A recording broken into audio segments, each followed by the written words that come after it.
Hey there, my awesome listeners.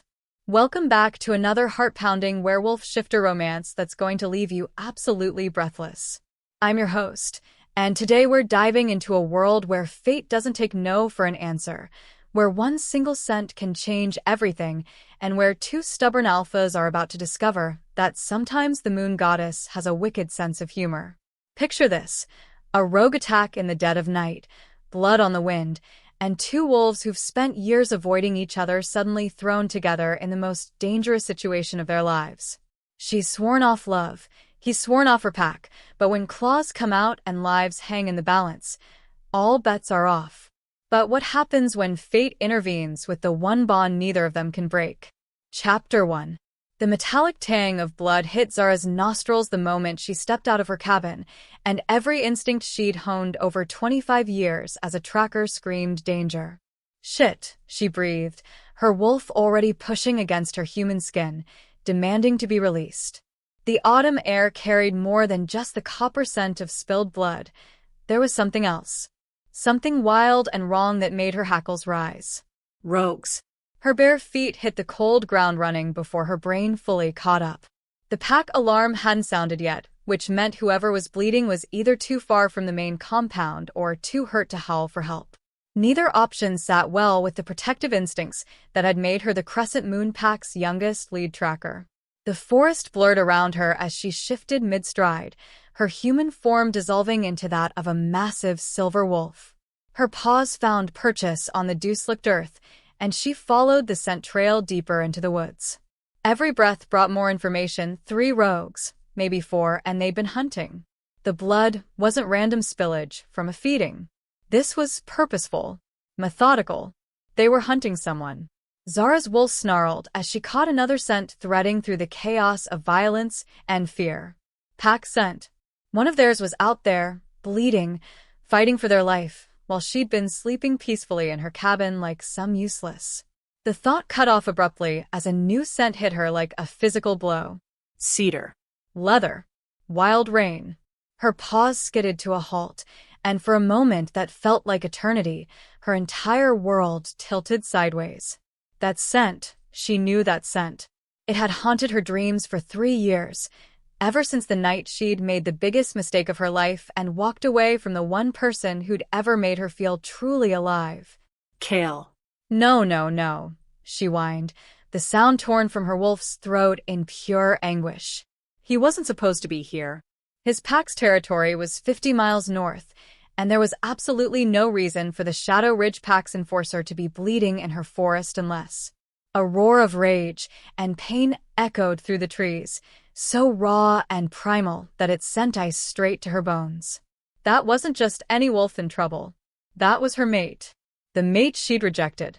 The mate who probably wanted nothing more than to see her dead.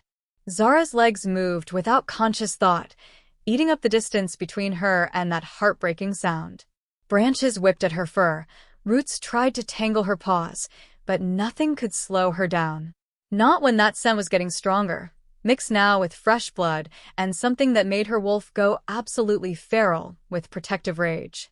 She burst through a wall of undergrowth and into a small clearing just as a massive black wolf, Kale, ripped the throat out of a mangy brown rogue. 2 more rogues circled him, their yellow eyes gleaming with the madness that came from living too long without a pack's stabilizing influence. A 4th lay motionless near the tree line, already dispatched. But Kale was hurt. Bad. His left hind leg dragged uselessly, and there were claw marks across his ribs that leaked crimson into his dark fur.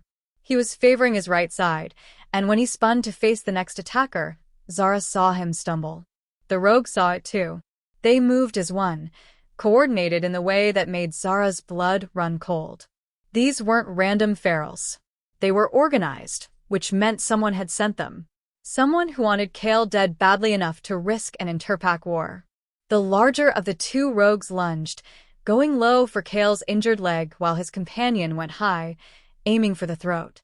It was a killing move, and Kale, injured and outnumbered, wouldn't be fast enough to counter both attacks. Zara didn't remember shifting back to human form. Didn't remember grabbing the silver-edged knife from the sheath at her thigh. One moment she was wolf, The next, she was driving 3 inches of blessed metal between the high-jumping rogue's ribs, using her momentum to knock him away from Kale's exposed throat. The rogue hit the ground hard, silver poisoning already working through his system, but Zara was already moving. She rolled, came up in a crouch, and found herself staring into the golden eyes of the most dangerous wolf she'd ever known. Even in wolf form, even bleeding and hurt, Kale dominated the clearing. He was massive, built like the enforcer he was, with intelligence and predatory grace in every line of his body. And right now, those golden eyes were fixed on her with an intensity that made her skin prickle with electricity. Mate. The word whispered through her mind, carried on the mate bond she'd tried so hard to deny. Mine. Not now, she gasped, fighting the pull that wanted her to go to him, to check his wounds, to offer her throat in submission to the alpha she'd never been able to forget. We have company. The remaining rogue had used their moment of distraction to circle around, and now he stood between them and the path back to Packlands. He was bigger than the others, scarred and vicious, with the look of a wolf who'd been rogue long enough to forget what it meant to be civilized.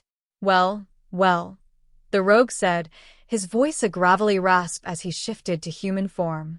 He was naked and unashamed, showing off the ritual scars that marked him as something far more dangerous than a simple lone wolf.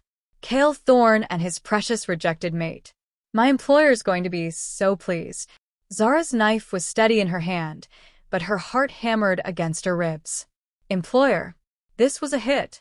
Someone had paid rogues to take out Kale, and somehow they'd known exactly where to find him. Someone had known he'd be here. In her territory. Who sent you? She demanded, moving so that she stood shoulder to shoulder with Kale's wolf form. The contact sent shockwaves through the mate bond, and she had to grit her teeth against the sudden, overwhelming urge to lean into his warmth. The rogue smiled, showing teeth filed to points. Does it matter? You're both going to be dead in about 30 seconds anyway. That's when Zara caught the scent on the wind, and her blood turned to ice. More rogues. At least 6, moving through the trees toward them with military precision. They were surrounded. Kale, she whispered, not daring to take her eyes off the rogue in front of them. Please tell me you've got backup coming. The massive black wolf beside her made a sound that might have been laughter, if wolves could laugh. When she glanced down, she saw him shift enough to speak, his voice a low growl that sent heat spiraling through her despite their dire circumstances. Sweetheart, he said, and the old endearment hit her like a physical blow. I was supposed to be the backup. The rogues stepped into the clearing from all sides, and Zara realized with crystal clarity that they were about to die. She was going to die standing next to her rejected mate, surrounded by enemies, with 3 years of unspoken words between them and a bond she'd never allowed herself to complete. But as the rogues closed in and Kale's massive form pressed against her side, as their scents mingled and the mate bond hummed with desperate recognition, Zara felt something she hadn't experienced since the night she'd walked away from him. She felt right. Together? She asked softly, raising her knife as the circle tightened. Kale's golden eyes met hers, and for just a moment, the years and the pain and the stupid pride fell away. For just a moment, they were what they should have been from the beginning. Together, he confirmed. And then the rogues attacked. Chapter 2. The first rogue came at Zara low and fast, claws extended, going for her femoral artery. She twisted away, her knife slicing across his shoulder, but there were too many of them. Too many angles of attack for 2 fighters to cover, especially when one of them was already injured.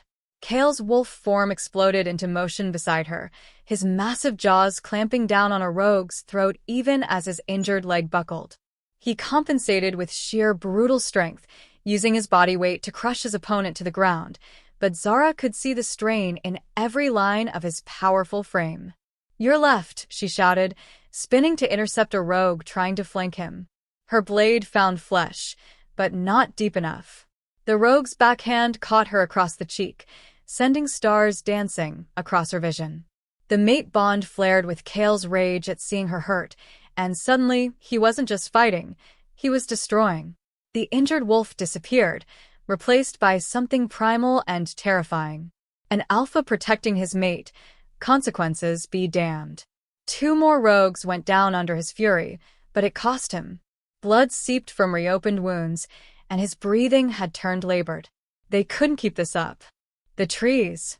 Zara gasped, dodging another swipe of claws. We need higher ground. But even as she said it, she knew it was hopeless. Wolves were built for ground fighting, and in her human form, she'd never outclimb 6 determined rogues. They were going to die here, in this clearing where their scents would mingle forever in the earth. That's when the howl split the night air. Not just any howl, a pack call, strong and commanding, coming from the direction of Crescent Moon territory. Zara's heart leaped as she recognized her brother's voice, then her alpha's, then the voices of her entire pack joining in a harmony that spoke of swift justice coming. The rogues heard it too. Their coordinated attack faltered as they looked toward the sound, and that moment of hesitation was all Kale needed. He struck like lightning, his massive form bowling over 2 rogues at once. Zara followed up with her knife, and suddenly the tide had turned. The rogues were retreating, melting back into the forest with a tactical precision that confirmed everything she'd feared. This hadn't been random. This had been planned. Let them go. Kale's voice was rough as he shifted back to human form, immediately pressing a hand to the worst of his wounds. We need to. He swayed, and Zara was there before she consciously decided to move, catching him as his legs gave out. The moment her skin touched his, the mate bond exploded to life between them. Zara. His voice in her mind was exactly as she remembered, dark velvet and whiskey, with an edge of steel that made her wolf want to roll over and expose her throat. My Zara. Not yours, she tried to project back, but the bond carried her true feelings along with the words. The desperate relief that he was alive.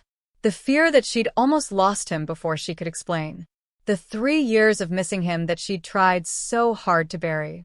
Kale's golden eyes softened, and his hand came up to cup her face with heartbreaking gentleness. Still lying to yourself, sweetheart? Still arrogant as ever, she shot back, but her voice broke on the words. The sound of approaching paws broke the spell between them. Zara tried to pull away, to put distance between herself and the mate she couldn't have, but Kale's grip on her arm tightened. Don't, he said quietly. Don't run for me again. Not tonight. Before she could respond, her brother Marcus burst through the tree line in wolf form, followed by half the pack's warriors. His shift to human was so fast it was almost violent, and suddenly she was being pulled away from Kale and into Marcus's fierce embrace. Are you hurt? Marcus demanded, his hands checking her over for injuries with the precision of someone who'd been terrified of losing her. When we caught your scent mixed with rogue blood. I'm fine, she assured him, even as her skin burned where Kale's touch had been. But he needs medical attention. Marcus followed her gaze to where Kale was struggling to stay upright, pride keeping him on his feet even though his body was failing. Her brother's expression hardened instantly. What the hell is a shadow ridgewolf doing in our territory? Marcus's alpha authority rolled out like a physical force, and several of the pack warriors shifted restlessly. Especially him. Marcus, don't. Zara started, but Kale cut her off. I was tracking the rogues that have been hitting packs along the northern border, he said, his voice steady despite the blood loss. The trail led here. I wasn't trying to trespass. It wasn't the whole truth, and Zara could feel his deception through the bond like a low-level hum of discomfort. But before she could call him on it, Alpha Connor stepped forward. Connor Reed was everything an alpha should be, strong, fair, and utterly devoted to his pack's safety. He was also Zara's oldest friend, which made the way he was looking at Kale particularly dangerous. Those rogues were organized, Connor said, his tone deceptively mild. Professional. Someone hired them to take you out, Thorn. The question is why they thought they'd find you here. The mate bond carried Kale's spike of guilt? Fear? Zara couldn't quite identify the emotion, but it made her stomach drop. I don't know, Kale said, but again, the lie tasted bitter through their connection. Bullshit. Marcus stepped forward, aggression radiating from every pore. You led those rogues straight to our territory, didn't you? Used my sister as bait to draw them away from your own pack. That's not. Kale's denial was sharp, but Zara could feel the complex tangle of truth and deception behind his words. Enough. Connor's alpha voice cut through the rising tension. This isn't the place for accusations. Dr. Hayes will see to his injuries, and then we'll get answers. But as the pack warriors moved to help Kale, as the familiar routine of crisis management took over, Zara caught something that made her blood freeze. The wind had shifted, bringing with it a scent she recognized from her youth. A scent that should have been impossible, because its owner had been dead for 5 years. Uncle Dmitri, her father's brother, who'd tried to overthrow Connor's father and had died in the challenge fight. Dmitri, who'd always believed that might made right, that alphas should rule through fear rather than respect. Dmitri, whose scent was all over the rogue who'd spoken of an employer. Connor, she whispered, grabbing her alpha's arm. We need to talk. Now. But as they prepared to leave the clearing, as Kale was helped away by pack warriors who looked like they'd rather leave him for the scavengers, Zara felt eyes watching them from the darkness. The rogues hadn't gone far. And whatever game they were playing, tonight had been just the opening move. Chapter 3. Dr. Hayes's clinic always smelled like antiseptic and anxiety, but tonight the familiar scents were overlaid with something that made Zara's wolf pace restlessly, the scent of her injured mate. She shouldn't be here. Should have gone straight to Connor's office to discuss her suspicions about Dmitri. Should have put as much distance as possible between herself and the man who'd once promised to love her forever, then watched her walk away without a fight. Instead, she found herself outside the treatment room door, her hand pressed against the wood like she could somehow absorb Kale's pain through the barrier. He's going to be fine. Dr. Hayes's voice made her jump. The elderly wolf had been the pack's healer for 30 years, and nothing much escaped his notice. The leg's not broken, just badly strained. The claw marks will heal clean. But you already knew that, didn't you? Zara's cheeks heated. Of course, he'd noticed her hovering. The mate bond, she said quietly. I can feel his pain.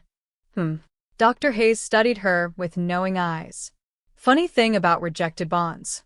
They don't actually disappear, you know. Just get complicated.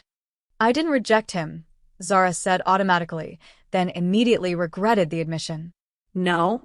Then what would you call walking away from your true mate without explanation 3 years ago? The old wolf's words hit like a physical blow. Zara closed her eyes, letting the memories she'd tried so hard to suppress wash over her. The mating ceremony between Shadow Ridge and Crescent Moon packs had been meant to solidify the alliance between their territories. A political arrangement that would benefit both packs, with Kale as the designated mate for Connor's sister, Elena. Except Elena had found her true mate 2 days before the ceremony, a human artist from town who knew nothing about werewolves and everything about making Elena glow with happiness. Connor had been ready to break the engagement, politics be damned. But Kale had suggested an alternative. Why not substitute another female from Crescent Moon? Someone who could fulfill the political requirements while allowing Elena to follow her heart? It should have been perfect. Zara was strong, capable, and high enough in the pack hierarchy to satisfy the alliance requirements. The only complication was the mate bond that had snapped into place the moment she and Kale shook hands on the arrangement. True mates. Fated by the moon goddess herself. It should have changed everything. Instead, it had made everything impossibly complicated. He would have mated me for politics, Zara said, opening her eyes to meet Dr. Hayes's understanding gaze. The bond was just convenient. And you believed that? I felt it through the bond. His relief that the arrangement would work. His satisfaction that he'd solved everyone's problems. She laughed bitterly. He never wanted a mate, Dr. Hayes. He wanted a political alliance that came with good sex. Did you ever consider asking him about those feelings? About what they actually meant? Before Zara could answer, the treatment room door opened and Kale emerged, moving carefully, but under his own power. His shirt hung open over the bandaged claw marks, and there was a brace on his left leg, but his golden eyes were alert and fixed on her. We need to talk, he said without preamble. Dr. Hayes looked between them and sighed. Use exam room 3. It's soundproof. Zara wanted to refuse, to maintain the distance that had kept her sane for 3 years. But there were bigger issues at stake than her broken heart. Fine, she said. But we talk about the rogues. Nothing else. Kale's smile was sharp and knowing. Everything's connected, sweetheart. You know that. Exam room 3 was small and sterile, with barely enough room for 2 people to stand without touching. Zara pressed her back against the far wall, but it didn't matter. The mate bond made Kale's presence fill every inch of space. Start talking, she said. Why were you really in my territory? I told you. I was tracking. Bullshit. She crossed her arms, ignoring the way the movement made Kale's eyes drop to her chest. I felt your deception through the bond, remember? And those rogues knew exactly where to find you. That doesn't happen by accident.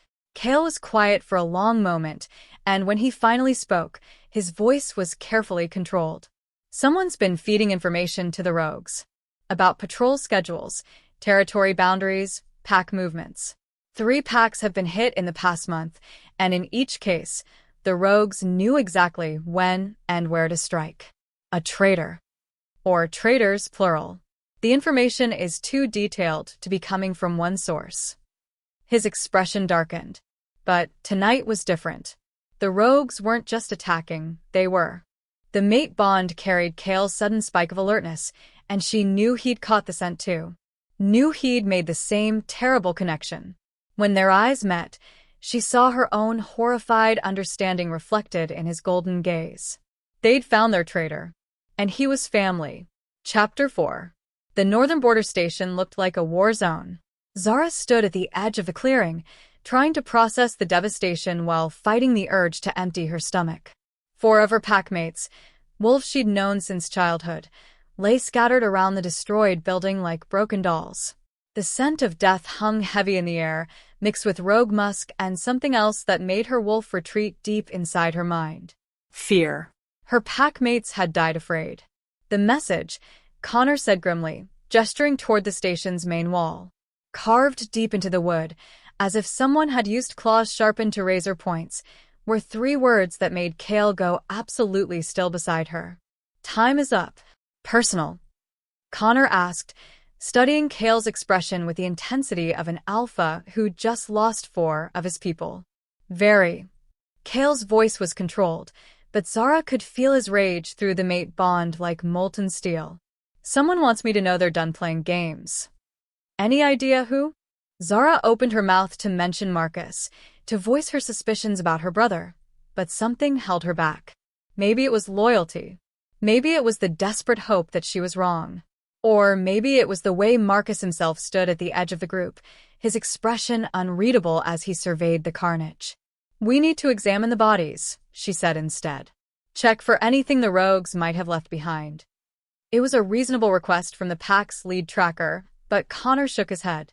Too dangerous. If this was meant to draw us out. It was meant to send a message, Kale interrupted. Nothing more.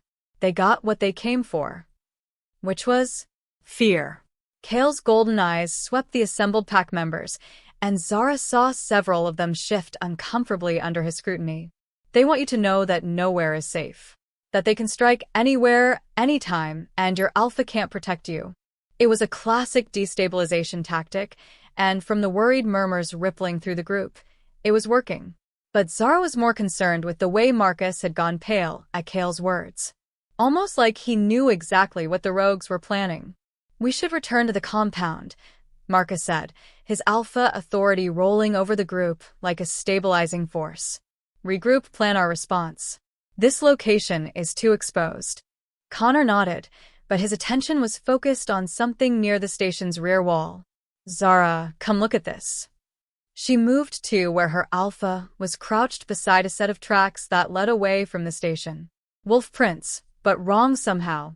Too uniform, like they'd been deliberately placed. These don't match any of our people, Connor said quietly. Or the rogues we've been tracking. Zara knelt beside him, letting her tracker instincts take over. The prints were definitely wolf, but there was something off about the gait pattern. Too controlled, like whoever made them was trying to disguise their natural stride. Pack wolf, she said finally. Someone trained to move with military precision. Shadow Ridge.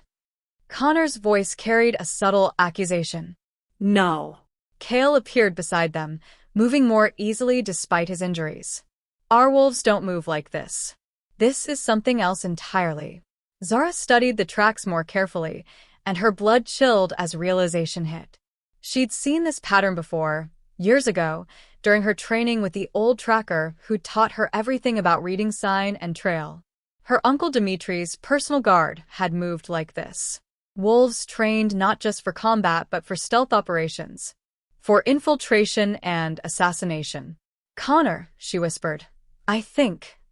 A howl split the air, coming from the direction of the main compound. Not a pack call, but something else. Something wrong and wild that made every wolf present bare their teeth in instinctive response. Attack, Marcus snarled, already shifting toward wolf form. They're hitting the compound while we're out here. The pack exploded into motion, warriors shifting and racing back toward their territory, while Connor barked orders through the pack link. But as they ran, as branches whipped past and the scent of home grew stronger, Zara caught something that made her stumble. The howl hadn't come from rogues. It had come from someone using a rogue call to mask their true scent. Someone who knew pack protocols well enough to create the perfect distraction. Someone who'd deliberately drawn the warriors away from the compound, leaving it vulnerable to a coordinated strike. Kale, she gasped, falling back to run beside him. The compound. This is exactly what they wanted. We're being herded. His golden eyes met hers, and she saw her own terrible understanding reflected there. How many people stayed behind? Zara's heart hammered as she calculated. Most of the pack's fighters have responded to the border station attack. The compound would be defended by older wolves, mothers with young pups, and Elena, she whispered, Connor's sister, pregnant with her first child and unable to shift. She's there. Connor left her with a minimal guard because we thought the threat was external. It's not about territory, Kale said grimly. It never was. Someone wants leverage over Connor. What better leverage than his pregnant sister? They ran harder, pushing their human forms to the limit as the howls grew louder behind them. But Zara's mind was racing ahead, fitting pieces together with horrible clarity. Marcus had suggested the border patrol increase that had left the station vulnerable. Marcus had recommended the response pattern that drew most of the warriors away from the compound. Marcus, who knew Elena's routine, who had access to Connor's security protocols, who'd been acting strange for weeks. Marcus, who disappeared during the chaos at the border station. They crested the hill overlooking the compound just as the last pieces of the puzzle clicked into place. The main house was dark, no guards visible at their posts. The scent of fear and violence drifted up from the valley, and somewhere in that darkness, Elena was screaming. Not in pain but in rage. She's fighting, Connor snarled, his alpha fury radiating outward like a physical force. My sister is fighting for her life, and I led my warriors on a goddamn wild goose chase. But Zara was focused on something else. A familiar scent threading through the chaos below. Her brother's scent, fresh and strong, coming from the direction of the main house. Connor, she said quietly, before we go down there, there's something you need to know. What? She met his eyes, seeing her own pain reflected in his expression. I think Marcus is the traitor. The words hung in the air like a death sentence. Connor went absolutely still, and for a moment, Zara thought he might challenge her statement. But then his nostrils flared, and she knew he was processing the same sense she'd been tracking. You're certain? The cologne at the clinic. His behavior tonight. The way he's positioned himself at every attack. She swallowed hard. And his scent is all over the compound right now, when he should be with the border response team. Connor's expression didn't change, but the temperature around them seemed to drop 10 degrees. When he spoke, his voice carried the cold precision of an alpha who'd just been betrayed by his own blood. If you're right, if my beta has been selling pack secrets to rogues, then Elena? He trailed off, but Zara could see the terrible calculation in his eyes. If Marcus was the traitor, then Elena's kidnapping wasn't random. It was personal, and it meant the mate bond that had brought Zara and Kale together wasn't coincidence either. Someone had been manipulating events, using their connection to create the perfect storm of chaos and betrayal. The question was, who was really pulling the strings? As they prepared to assault their own compound, as Connor's howl of alpha rage echoed across the valley, Zara felt the mate bond pulse with Kale's grim determination. Together, they were going to save Elena. Together, they were going to uncover the truth. And if Marcus had betrayed them all, then together, they were going to make him pay. Chapter 5. The compound looked like a graveyard. Zara crouched beside Kale in the tree line, studying the main house through night vision enhanced wolf senses. No movement at the guard posts. No patrols walking their routes. Even the usual sounds of pack life, pups playing, adults talking, the comfortable hum of wolves living in harmony, had been silenced. Too quiet, she whispered, her breath misting in the cold air. Agreed. Kale's voice was barely audible, but she felt his tension through the mate bond like a live wire. This isn't an evacuation. This is a trap. Connor appeared beside them like a ghost, his alpha fury banked, but not extinguished. His golden eyes, so similar to Kale's, yet lacking that predatory edge, swept the compound with tactical precision. Elena's scent leads to the main house, he reported, along with at least 6 rogues and... His jaw clenched. Marcus. The confirmation hit Zara like a physical blow, even though she'd been expecting it. Her brother, her protective, annoying, beloved older brother, had betrayed everything they'd sworn to defend. Why? She asked, the word torn from her throat. Power, Kale said simply. It's always about power. But Connor shook his head. Marcus never wanted to be alpha. He turned down the beta position 3 times before I convinced him to take it. His expression darkened with understanding. Someone's been manipulating him, using him, or threatening him, Zara realized. The pieces clicked together with horrible clarity. What if this isn't about Marcus choosing betrayal? What if someone's been forcing his cooperation? The mate bond carried Kale's spike of interest. Leverage. Someone has something on him that's worth more than pack loyalty. What could be worth that much? Connor demanded. Zara's blood turned to ice as the answer hit her. Sarah. Connor's face went white. Sarah, Marcus's human mate, the woman he'd fallen for despite pack law forbidding relationships with outsiders. The woman he'd kept secret for 2 years, meeting her in neutral territory, building a life in the shadows because he couldn't bear to choose between love and duty. She's not pack, Zara continued, her voice hollow. If someone found out about her, if they threatened her, Marcus would do anything to protect her. Connor's alpha authority flickered with something that might have been understanding. Even betray his own family. It made a sick kind of sense. Marcus hadn't chosen evil, he'd chosen love. And someone had been using that choice to destroy them all. We need a new plan, Kale said quietly. If Marcus is acting under duress, then confronting him directly could get Elena killed. And Sarah, Zara added. Because now she was certain, wherever Elena was being held, Sarah was there too. Insurance to keep Marcus in line. Connor's growl rumbled through the night air. Then we get them both back. How? Zara studied the darkened compound, counting windows and calculating angles of attack. The main house has at least 6 rogues inside, plus whoever's controlling Marcus. We can't just charge in. We don't charge, Kale said, his voice taking on the tactical edge that had made him Shadow Ridge's most feared enforcer. We infiltrate. Create confusion. Make them think their plan is working while we extract both hostages. I know the house better than anyone, Zara said.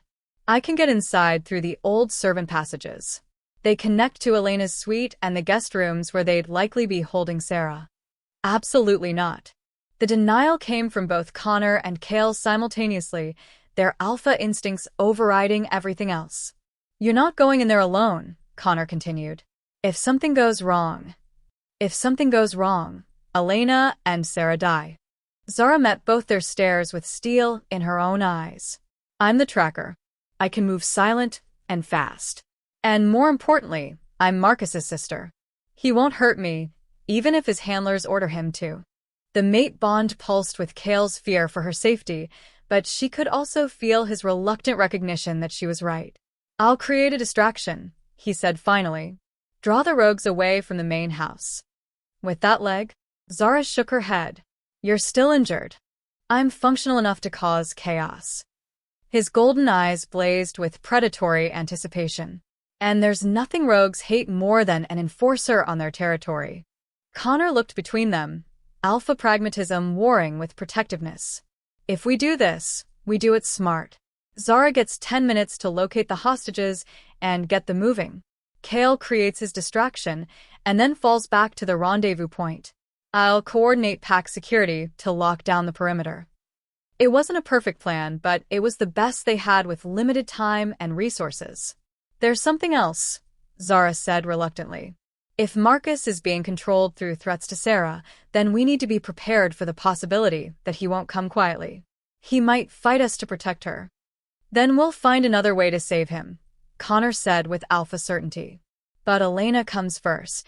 They spent 5 more minutes coordinating timing and emergency signals before moving into position.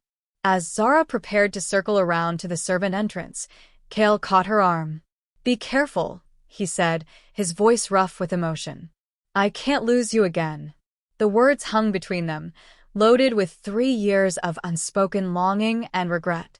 Before she could respond, he pulled her against him, his mouth claiming hers in a kiss that tasted of desperation and promise. When they broke apart, both breathing hard, Zara saw something in his golden eyes that made her heart race. When this is over, he said quietly, we're finishing that conversation from the clinic. What conversation? The one where I explain exactly how much I love you, and you stop running from the best thing that ever happened to either of us.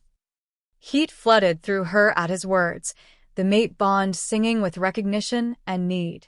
But before she could respond, Connor's alpha call echoed through the trees, their signal to begin. Zara melted into the darkness, following paths she'd known since childhood toward the main house.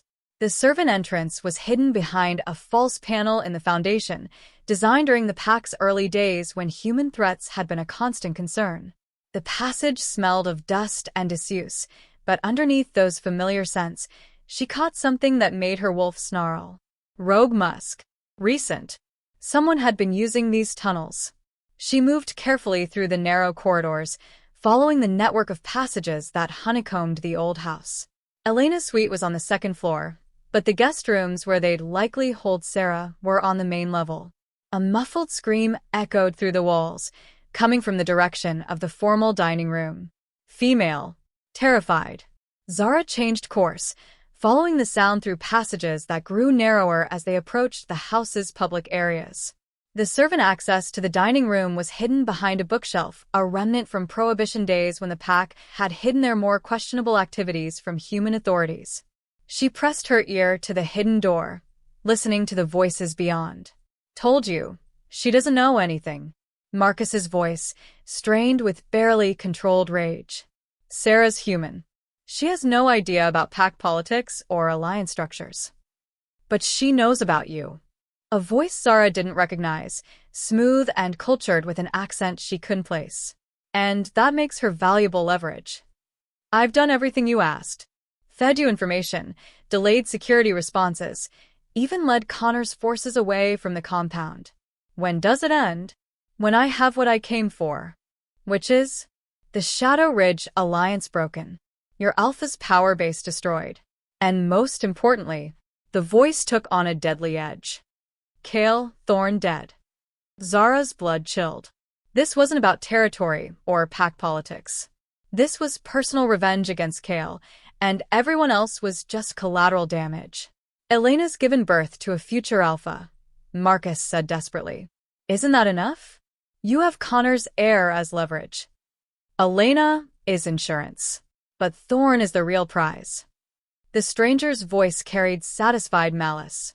3 years I've waited for the perfect opportunity to destroy him, and now fate has delivered him directly into my hands. A crash echoed from the direction of the main entrance, followed by the sound of shattering glass and roaring wolves. Kale's distraction had begun. Right on schedule, the stranger said with amusement. Your enforcer friend is so predictably heroic. Shame he won't live to see the sunrise. Through the hidden door, Zara heard running footsteps as rogues moved to investigate the disturbance. This was her chance. She eased the door open and slipped into the dining room, staying low behind the overturned furniture. The formal space had been transformed into a makeshift command center, with maps and communication equipment scattered across the antique table. But what made her heart stop was the sight of Elena and Zara, both bound to chairs near the far wall. Elena was pale but alert, her pregnant belly making her position awkward and uncomfortable. Zara looked terrified but unharmed, her human senses overwhelming her with the supernatural violence occurring around her. And standing between them and freedom was Marcus, his face a mask of tortured loyalty as he watched the doorway. Hello, sister, he said without turning around. I wondered when you'd show up. Marcus. She stepped into the light, hands visible and empty. We need to talk. About what? About how I've betrayed everything we stand for. About how I've put our pack in danger to save one human woman. His laugh was bitter. Trust me, Zara. I know exactly what I've done. Then you know this has to stop, does it? He finally turned to face her, and she was shocked by the changes in his appearance. Dark circles under his eyes, weight loss that spoke of weeks of stress, and something broken in his expression that made her wolf whine with sympathy. They have her, he said simply. Zara. They've had her for 3 weeks, and every day I don't cooperate, they send me a piece of her. A finger, a lock of hair, a photo of her crying. His voice cracked. How do I choose between one woman and the entire pack? You don't, Zara said firmly. We save them all. How? You think Connor will forgive treason just because I was protecting my mate? You think the Pack Council will overlook the deaths I've caused? Another crash echoed through the house, closer this time. Kale was moving through the building, systematically drawing the rogues away from the dining room. I think Connor understands love, Zara said. And I think you've suffered enough. She moved closer, noting the way Marcus's hand trembled on the gun he held. Not trained on her, but ready to defend the hostages if necessary. Where is she? Zara asked gently. Where are they really holding Zara? Marcus's expression crumbled. I don't know. They move her every few days. All I get are phone calls and photos. He looked at Elena and Zara with desperate eyes. These two are the only leverage I have left. If I let them go, Zara dies, Zara finished. But Marcus, look around. This plan is falling apart. The rogues are abandoning their positions. Your mysterious controller is nowhere to be seen, and Connor's about to bring the full force of the pack down on this house. As if summoned by her words, Connor's alpha howl echoed through the building, followed by the sounds of multiple wolves entering the compound. The cavalry's here, Zara said. And that means whoever's been controlling you is about to cut their losses. Including Zara. Marcus went white as the implications hit him. If his handlers were losing control of the situation, they'd eliminate all evidence, starting with a human woman who could identify them. We have to find her, he whispered. Before they.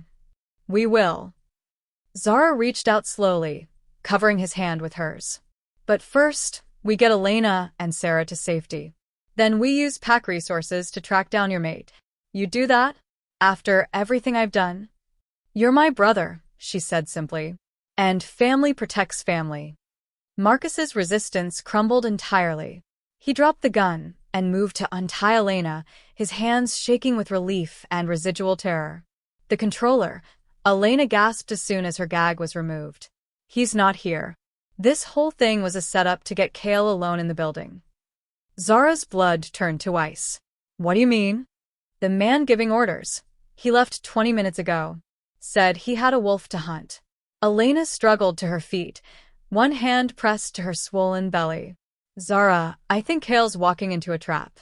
The mate bond, which had been humming with Kale's controlled aggression and tactical focus, suddenly spiked with alarm. Then pain. Sharp, unexpected pain that sent Zara to her knees. He's hurt, she gasped, clutching her chest as the bond flared with Kale's agony. Someone's hurting him. Through the connection, she felt his shock at being ambushed, his rage at being outmaneuvered, and underneath it all, a growing weakness that spoke of serious injury.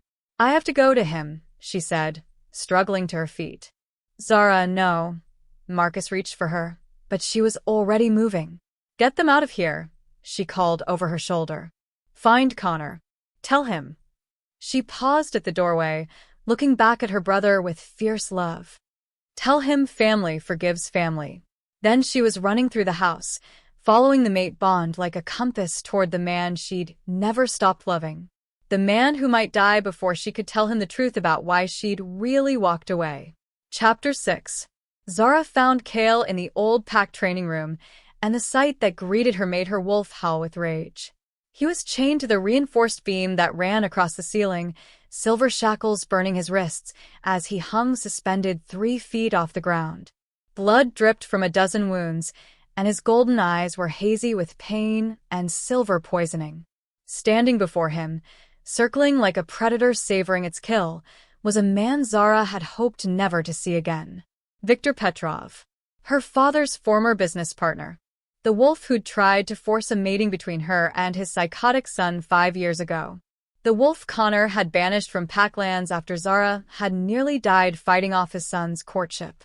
The prodigal daughter arrives," Viktor said without turning around. He was older than she remembered, his dark hair now silver at the temples, but his pale green eyes held the same cruel intelligence that had made him her father's most dangerous ally. "Right on schedule. Let him go, Viktor." Zara stepped into the room, her hand moving instinctively to the knife at her thigh. "Your quarrel is with me, not him." "Is it?" Viktor finally turned to face her, his smile cold and predatory. "See, I thought my quarrel was with the pack that humiliated my family. The alpha who banished me from lands my grandfather helped establish. The wolves who decided that Viktor Petrov wasn't good enough for their precious bloodlines." "You were banished because your son tried to rape me," Zara said flatly. "And because you covered it up. My son was establishing dominance over his intended mate. Perfectly natural behavior that your pack chose to criminalize." Viktor's expression twisted with old grievances. "But that's ancient history. I'm here for something much more satisfying, which is revenge." He gestured toward Kale, who was struggling weakly against the silver chains. 3 years ago, you rejected this wolf in favor of protecting your pack's precious political alliances. You chose duty over desire, logic over love. Very admirable." Zara's stomach dropped as she began to understand the true scope of Viktor's plan. "But love has a way of making people stupid," Viktor continued. "And when I learned that Kale Thorne was sniffing around your territory, following some ridiculous romantic notion of winning you back, well, how could I resist the opportunity? You orchestrated all of this." The pieces fell into place with horrible clarity. The rogue attacks, Marcus's manipulation, even Elena's kidnapping. All to get Kale here. "To get you both here," Viktor corrected. "See, killing Kale would be satisfying, but temporary. But making you watch him die? Making you live with the knowledge that your rejection 3 years ago led directly to his death? That's the kind of pain that lasts forever." Through the mate bond, Zara felt Kale's rage at Viktor's words, but also his growing weakness. The silver was doing its work, burning through his supernatural healing and leaving him vulnerable. "What do you want?" she asked, stalling for time while her mind raced through possible escape scenarios. "I want you to choose," Viktor said, producing a gun from his jacket. Not just any gun, one loaded with silver bullets, designed to kill even the strongest alpha. "Your mate's life, or your pack's safety." "I don't understand." "It's simple. I have enough C4 planted throughout this compound to level every building and kill every soul inside. Dead man switch." He held up a small device in his left hand. "If my heart stops, everyone dies." Zara's blood turned to ice. "You're bluffing." "Am I? Tell me, did you notice the unusual scent in the main house? Under the rogue musk and fear? That was plastic explosive, my dear. Enough to turn your precious pack lands into a crater." The mate bond carried Kale's spike of fury and fear, not for himself, but for her. For the impossible choice Victor was forcing on her. So here's your decision, Victor continued, raising the gun to point at Kale's chest. I can put a silver bullet through his heart right now, quick and clean. And then I'll walk away, leaving your pack alive and unharmed. Or you can try to save him. Fight me, kill me, whatever heroic nonsense you're considering. But the moment I die, this entire compound becomes a memorial to your poor judgment. Zara stared at the device in Victor's hand, calculating odds and timing. Even if she could get to him before he pulled the trigger, even if she could kill him instantly, there was no guarantee the dead man's switch wouldn't activate anyway. Why? She whispered. Why go to all this trouble for revenge? Because you humiliated my family. Because your rejection of my son's suit cost me millions in lost alliance opportunities. Because Connor Reed's pack has grown too powerful, and someone needs to remind the Northern Territories that there are consequences for crossing Viktor Petrov. It was the answer of a madman, but Zara could see the cold logic behind it. Victor had spent 5 years planning this revenge, using every connection and resource at his disposal to orchestrate the perfect trap. There's a third option, she said quietly. Oh, me. She met Victor's pale eyes without flinching. You want to hurt Connor's pack? I'm his lead tracker, his tactical advisor, one of his closest friends. Kill me instead of Kale, and you devastate the pack's operational capacity while leaving them alive to suffer the loss. Zara, no. Kale's voice was hoarse with silver poisoning, but the mate bond carried his absolute refusal of her sacrifice. Interesting, Victor mused. You'd die to save your rejected mate? I'd die to save my pack. The lie came easily because the truth was so much more complicated. She would die to save Kale, but not because of some noble sense of duty. She'd die for him because a world without him in it wasn't worth living in. And leave Thorne alive to mate someone else? To forget you and move on with his life. The words hit like physical blows, but Zara kept her expression steady. Better alive and happy than dead because of my mistakes. Through the bond, she felt Kale's desperate love and his growing understanding of what she was really offering. Not sacrifice, but redemption. A chance to balance the scales for walking away 3 years ago. You know what I think, Victor said, his smile turning genuinely amused. I think you're still lying to yourself. Still pretending this is about duty when it's really about love. He moved closer to Kale, the gun steady in his hand. Let me ask you something, Zara. If you could go back 3 years, knowing what you know now, would you still walk away from him? The question hung in the air like a challenge. Through the mate bond, Kale's consciousness pressed against hers, sharing memories she'd tried so hard to forget. The night she'd agreed to the political mating, the way his eyes had lit up with possibilities that had nothing to do with politics and everything to do with the bond singing between them. The morning after they'd first kissed, when she'd woken up in his arms and felt, for the first time in her life, like she was exactly where she belonged. The moment she'd realized that he was relieved about the arrangement not because it solved his problems, but because it gave him permission to love her openly. All the things she'd been too afraid to believe. Too convinced of her own unworthiness to accept. No, she whispered, the truth torn from her throat. I wouldn't walk away. I'd fight for him. For us. Ah. Victor's expression turned satisfied. Now we're getting somewhere honest. But instead of pulling the trigger, he turned the gun on her. Here's what's really going to happen, he said. I'm going to shoot you first. Not to kill, just to wound. Let you bleed out slowly while your mate watches helplessly. And then, when you're right on the edge of death, I'll put a bullet in his heart. So the last thing you both see is each other dying. The plan was so cruel, so perfectly designed to maximize their suffering, that Zara actually felt a moment of admiration for its twisted thoroughness. Victor, she said, buying time while her muscles coiled for action. Before you do this, I want you to know something. What? You made one critical mistake in your planning. Which is? Zara smiled, and for the first time since entering the room, she let her wolf show in her expression. You assumed I came here alone. The first sign Victor had that something was wrong was the low growl that echoed from the doorway behind him. The second was the scent of alpha fury that filled the room like a physical presence. Connor stepped into the training room with the deadly grace of a predator who'd found his prey. Behind him came 6-pack warriors, all of them armed and looking like they'd be happy to tear Victor apart with their bare hands. "Connor Reed," Victor said, his gun swinging between Zara and the new arrivals. "How nice of you to join us. Though I should mention that this room is wired with enough explosives to kill everyone in a 50-foot radius," Connor finished. "Yes, we know. We also know that your dead man's switch has a 30-second delay, which is more than enough time for our bomb disposal expert to disarm the primary charges." Victor's confident expression flickered. "You're bluffing." "Am I?" Dr. Hayes was an army demolitions expert before he became a pack healer. 30 years of experience with exactly this type of device. Connor's smile was all teeth. He disarmed the charges in the main house 20 minutes ago. The color drained from Victor's face as his carefully planned revenge began to crumble around him.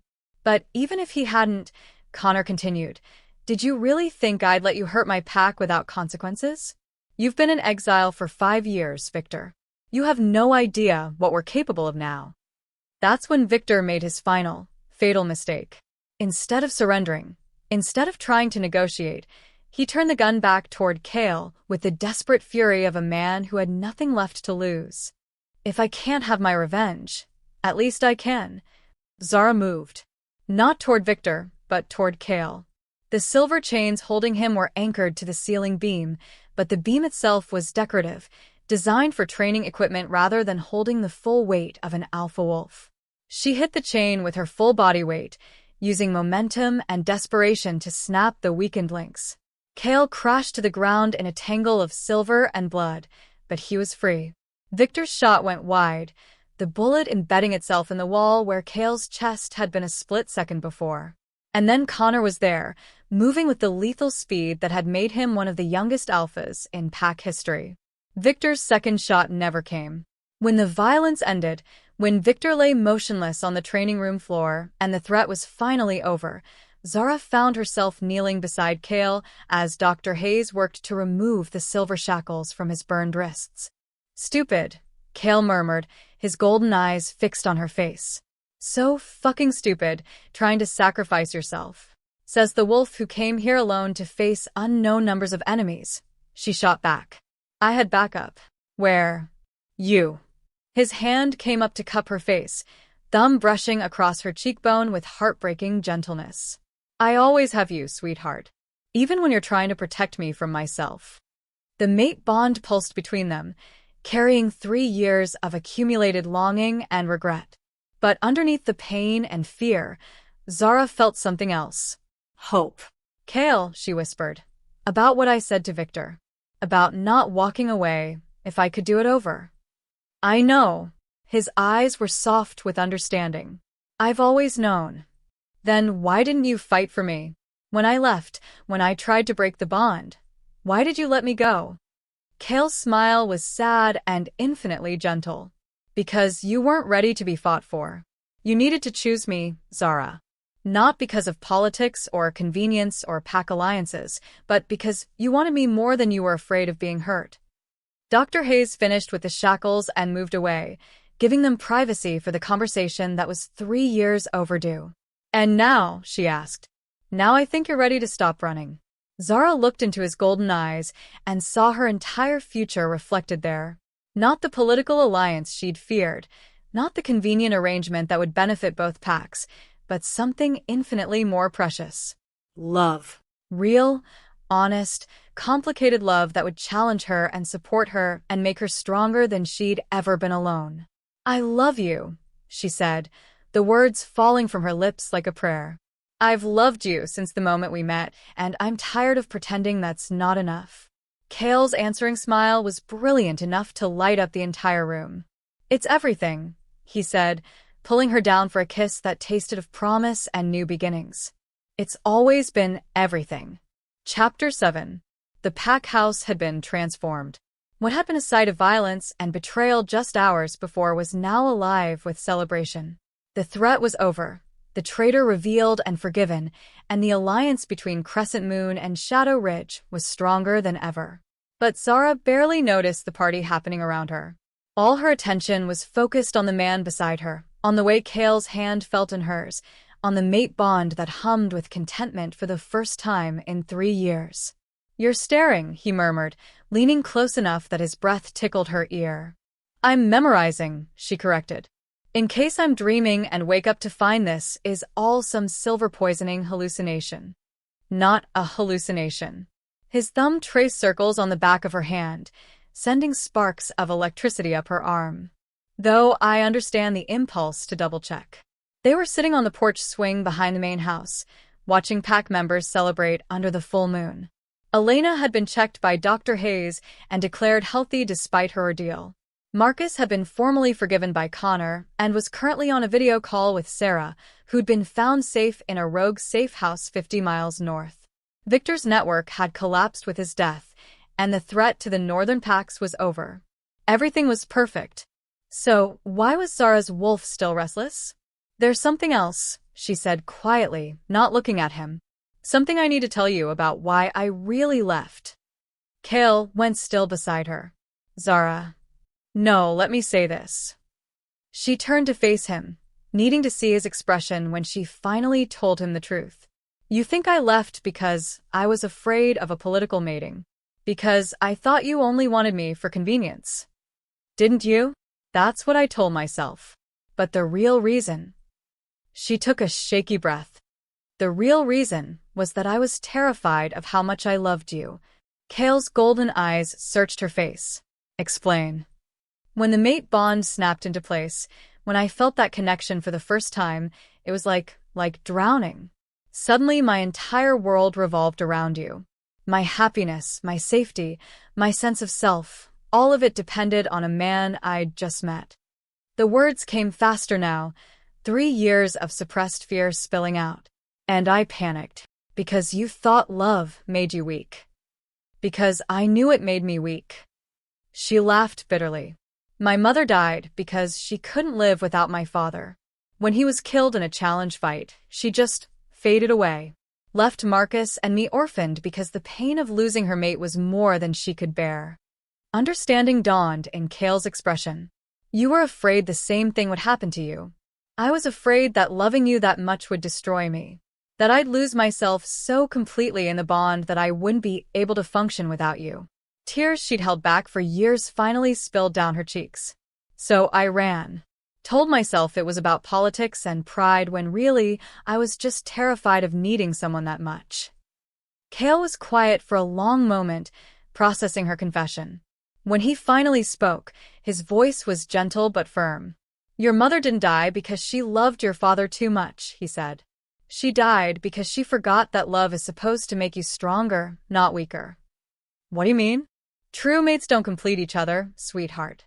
They enhance each other. The bond isn't supposed to make you dependent. It's supposed to make you brave enough to be your best self."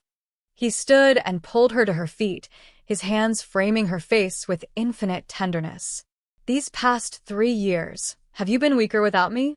Or have you grown into the strongest tracker, the most skilled fighter, the most respected pack member in Crescent Moon history?" Zara blinked, startled by the question. I grew stronger. Because the bond doesn't diminish you. It gives you something worth fighting for." His thumbs brushed away her tears. "I don't want you to need me, Zara. I want you to choose me. Every day, for the rest of our lives." The distinction hit her like lightning. Need was weakness, dependency, the loss of self. But choice was power.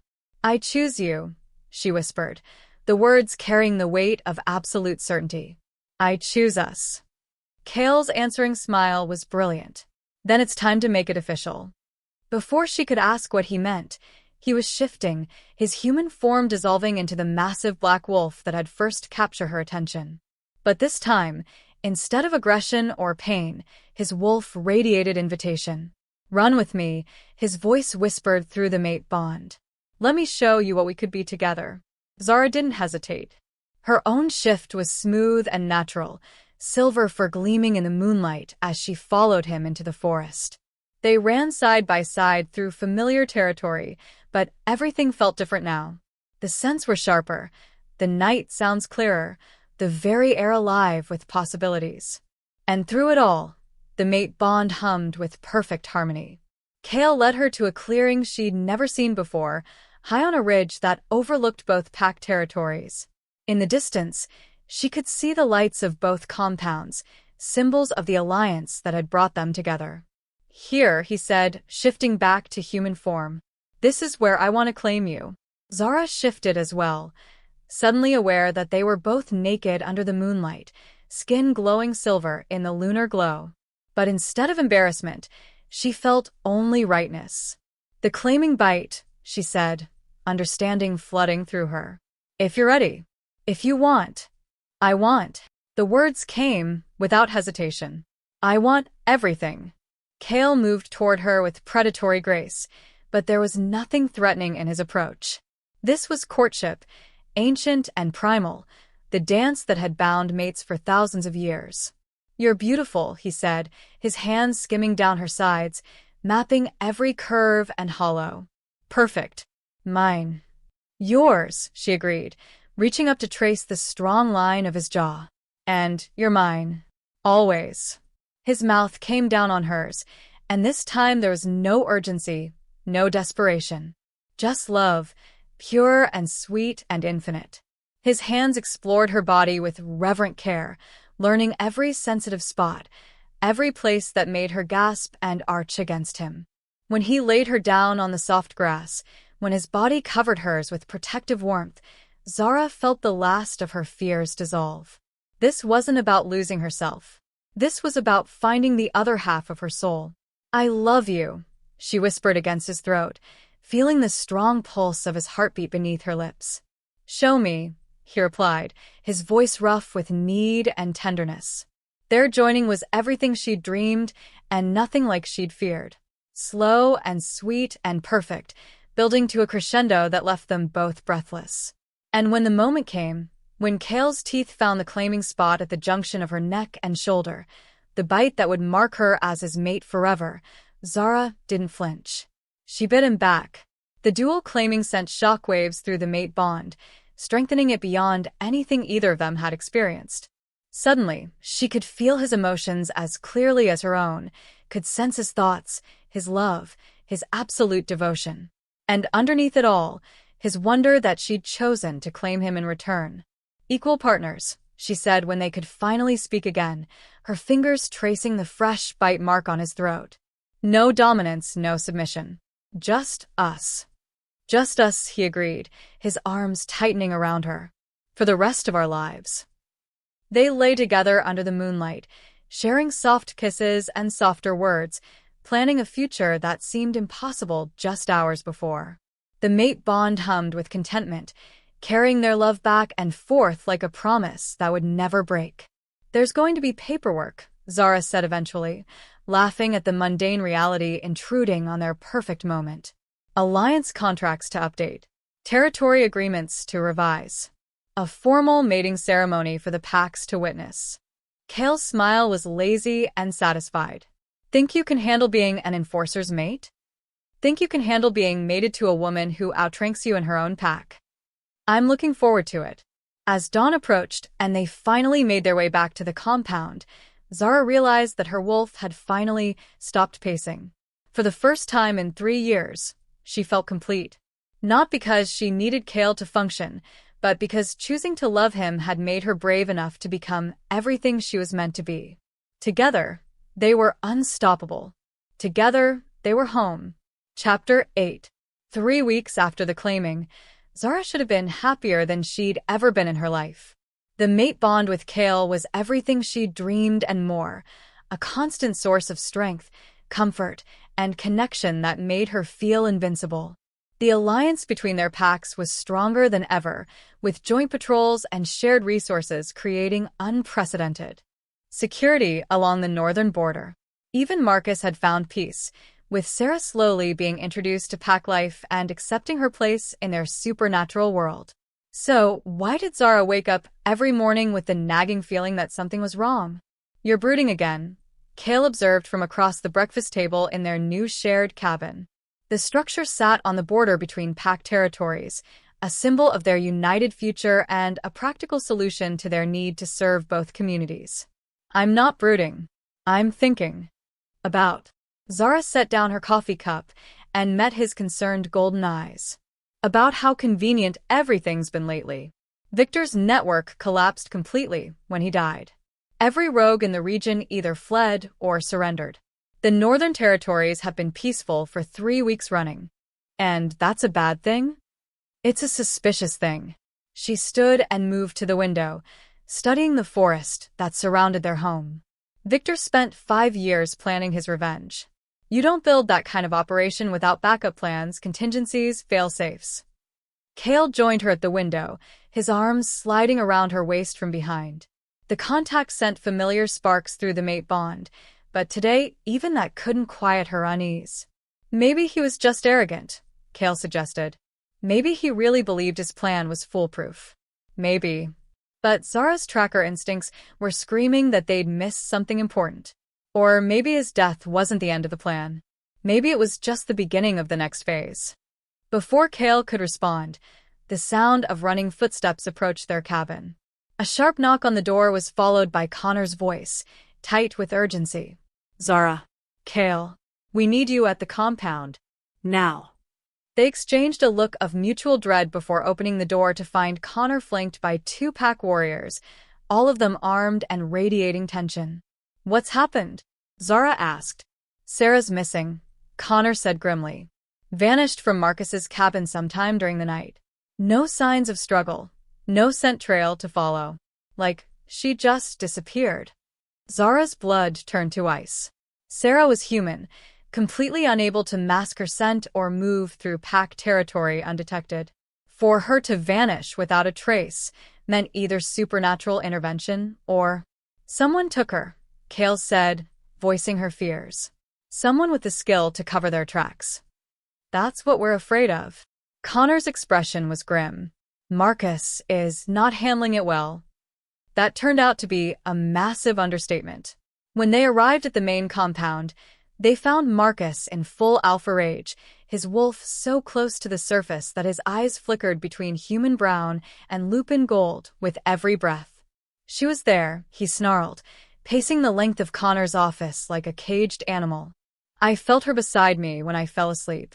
When I woke up, nothing. No scent, no sound, no sign anyone had ever been in the room. Magic, Dr. Hayes said quietly from his position near the window. Has to be. No wolf, no matter how skilled, could erase a scent trail that completely. Witches? Zara asked, though the suggestion made her skin crawl.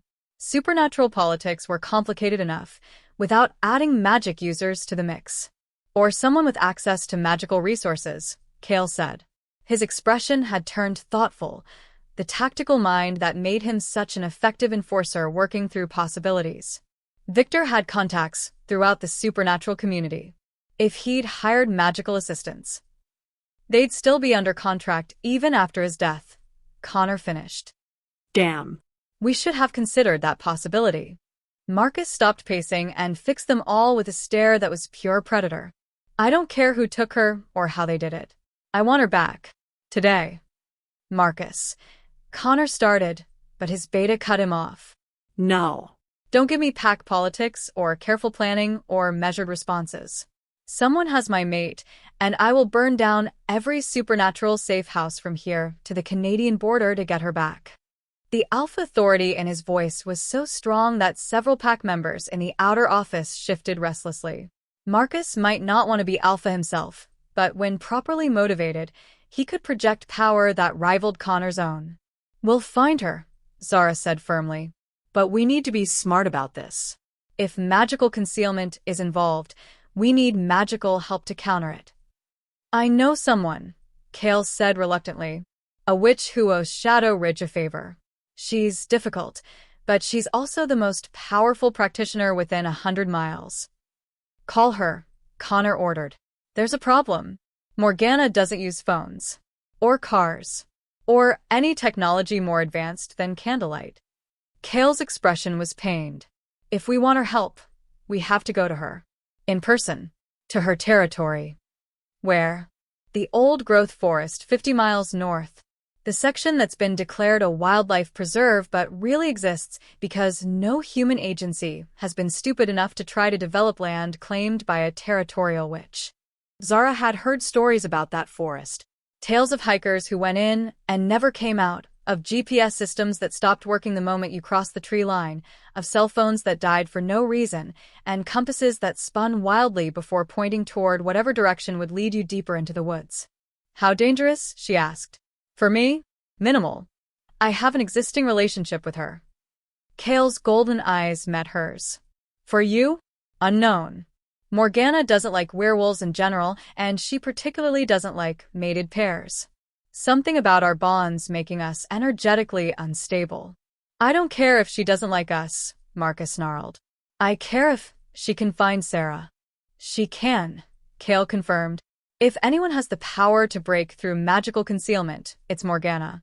The question is whether she'll be willing to help. What would it cost? Connor asked, because favors from powerful magical beings always came with a price. Unknown. With Morgana, payment is usually creative. The way Kale said it made Zara's wolf shift uneasily. But before she could ask for clarification, her phone rang. The caller ID showed a number she didn't recognize, but something about it made her skin prickle with warning. Hello? Ms. Volkov. The voice was smooth, cultured, and completely unfamiliar. How lovely to finally speak with you directly. Who is this? Someone who has something you want. Or rather, someone your brother-in-law wants very badly. Zara's hand tightened on the phone as she gestured frantically for Connor to start a trace. Where's Zara? Safe. Comfortable. Completely unharmed for now. What do you want? A trade. Zara's life for something of equal value. Which is? You. The words hit the room like a physical blow. Marcus lunged for the phone, but Zara stepped back, keeping the connection active.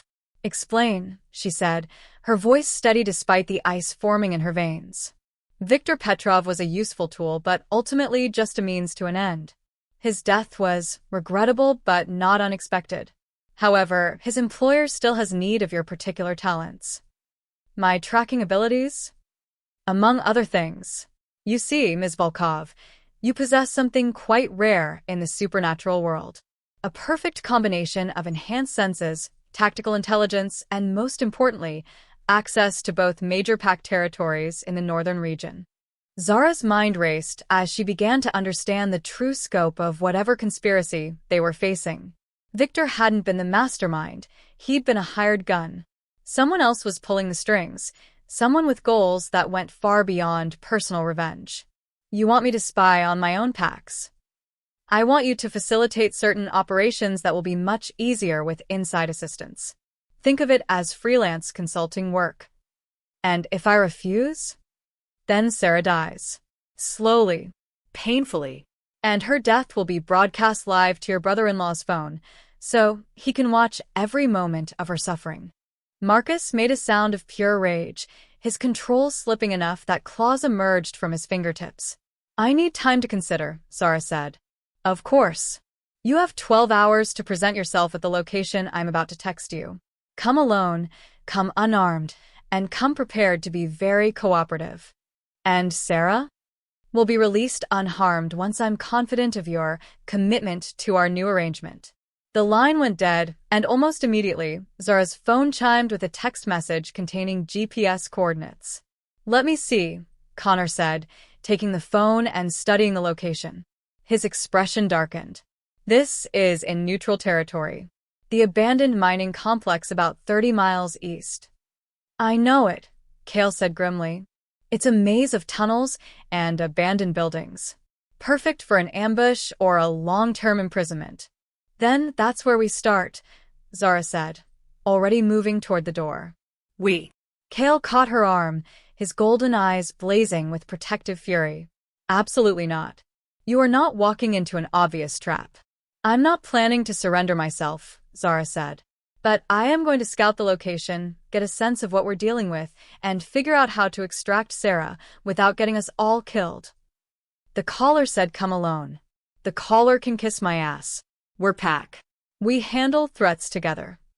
Through the mate bond, she felt Kale's pride in her declaration, mixed with terror at the thought of losing her to whatever scheme they were facing. "There's something else," Dr. Hayes said quietly from his corner of the room. The voice on the phone. "I've heard it before." Everyone turned to stare at the elderly healer. "Where?" Connor demanded. 5 years ago, when Viktor Petrov was first exiled from Pac lands." Dr. Hayes's expression was troubled. There was someone with him. Someone who stayed in the shadows, never showed their face. "But I heard them talking to Viktor in the same voice that just threatened Zara." "You're saying this has been planned for 5 years?" Zara asked. "I'm saying Viktor's exile might not have been the end of his influence in Pac politics. It might have been the beginning of a much larger game." The implications hit them all simultaneously. If someone had been manipulating Pac politics for 5 years, if Viktor's recent revenge plot had been just one piece of a larger conspiracy, then Zara's kidnapping wasn't really about leverage. It was about drawing them out, making them reactive instead of strategic. "It's a trap," Kale said flatly. "All of it. Zara's disappearance, the phone call, even the location they've chosen. They want us scattered, desperate, making emotional decisions instead of tactical ones." "Then what do you suggest?" Marcus asked, his voice deadly quiet. "We spring the trap," Zara said, her tactical mind already working through possibilities. "But we do it on our terms." She looked around the room at the faces of her pack, her family, her mate. Wolves who would follow her into hell if she asked them to. "First, we visit Morgana and get magical assistance. Then we scout the mining complex and identify every entrance, every escape route, every possible advantage." Her expression hardened with determination. "And then we show whoever's been playing games with our lives that they've seriously underestimated what happens when you threaten Pac." Through the mate bond, Kale's approval and support flooded her consciousness. Whatever was coming, they'd face it together. But as they began planning their rescue mission, as Pac members volunteered for increasingly dangerous assignments, Zara couldn't shake the feeling that they were still missing something crucial. Something that would make the difference between saving Zara and walking into a trap that would destroy them all. Chapter 9. Morgana's territory announced itself long before they reached the witch's actual dwelling. The forest grew darker, older, more alive the deeper they traveled into the preserve. Ancient trees towered overhead, their branches so thick they blocked out most of the afternoon sun. The very air hummed with power that made Zara's wolf press close to the surface, ready to fight or flee at the first sign of genuine threat. "Stay close," Kale murmured as they followed what might generously be called a path through the undergrowth. "Don't touch anything unless I tell you it's safe. And whatever you do, don't accept any food or drink Morgana offers." "Because it's poisoned?" Zara asked. "Because accepting hospitality from a witch creates a debt. And Morgana's collection methods are creative."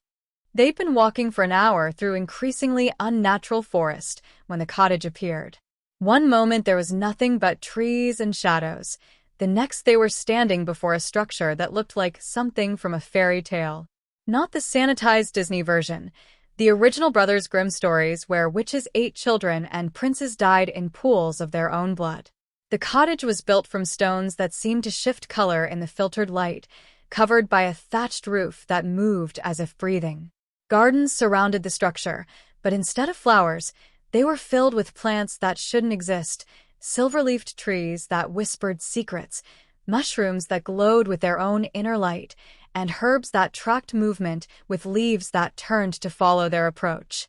"Kale Thorn." The voice came from everywhere and nowhere, carrying an accent that spoke of centuries rather than decades. "What brings Shadow Ridge's enforcer to my domain?" A figure emerged from the cottage, and Zara had to bite back a gasp of surprise. Morgana wasn't the withered crone from fairy tales, but a woman who might have been anywhere from 30 to 300 years old. Her dark hair fell to her waist in waves that moved independently of any breeze, and her pale green eyes held intelligence that seemed both ancient and ageless. She was also strikingly beautiful in a way that made Zara's wolf growl with instinctive warning. Morgana.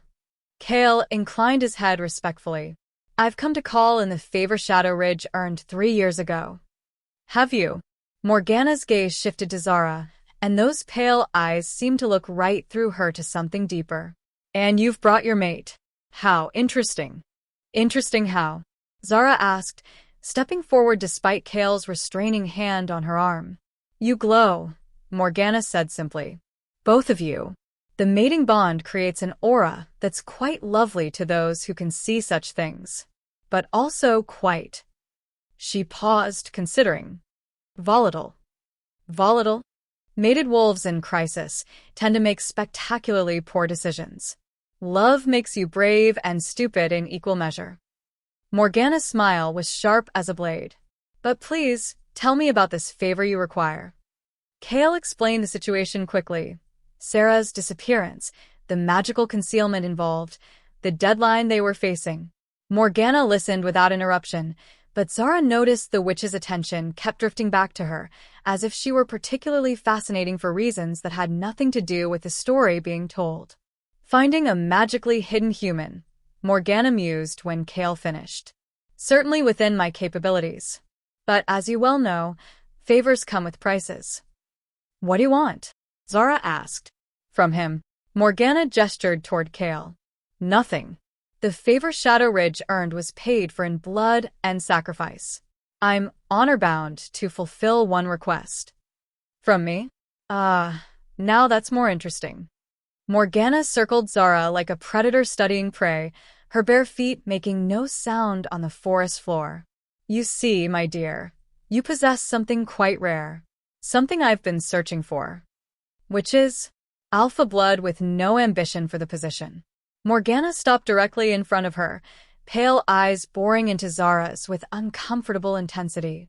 You have the power to lead, the strength to command, the instincts to dominate. But you choose to serve instead of rule. Do you know how unusual that is? Zara shifted uncomfortably. I don't want to be alpha. Precisely. Which makes your blood incredibly valuable for certain magical workings. Morgana's smile was predatory. A single vial, freely given, and I'll locate your missing human. Absolutely not, Kale snarled, moving to place himself between Zara and the witch. Blood magic is perfectly safe when practiced by someone of my skill, Morgana interrupted. I'm not asking for a sacrifice, merely a donation. Though I understand your protective instincts, enforcer. Mates do tend to be possessive of each other's vital fluids. Zara felt heat creep up her neck at the witch's suggestive tone, but she forced herself to focus on the practical aspects of the bargain. What would you use my blood for? A scrying ritual that requires alpha essence to power it. Nothing harmful, nothing permanent. Think of it as supernatural fuel for supernatural tracking.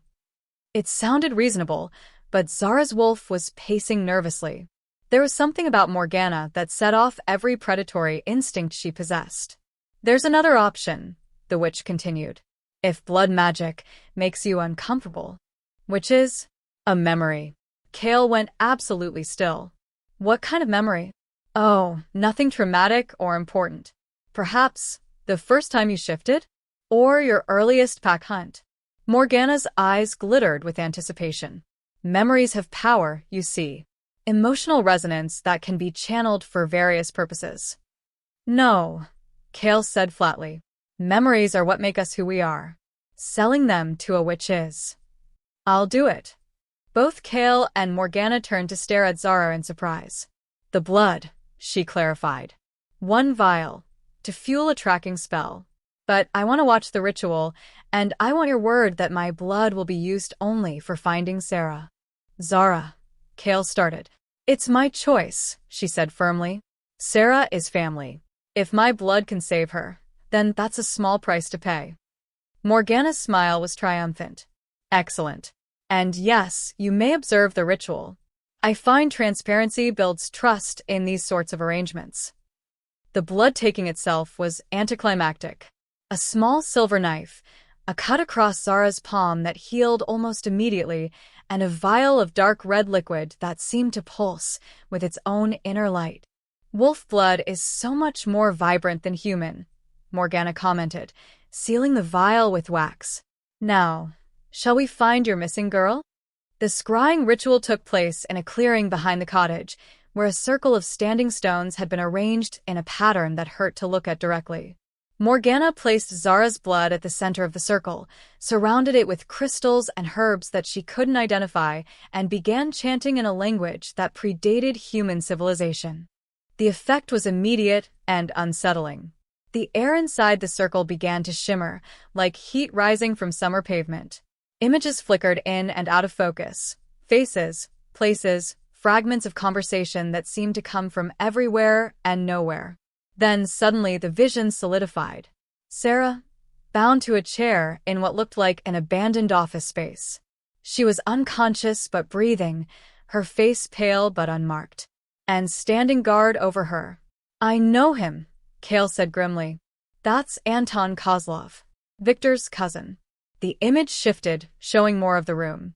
Industrial windows, concrete floors, the kind of space that might be found in an abandoned factory or warehouse. The mining complex, Zara realized. But not the main buildings.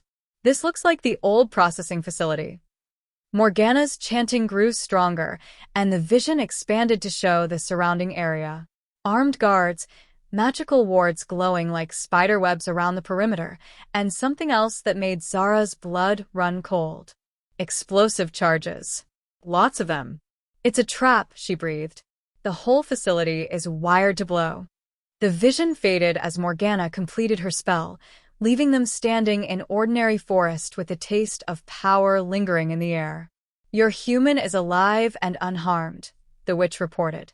"But the magical concealment around her location is quite sophisticated.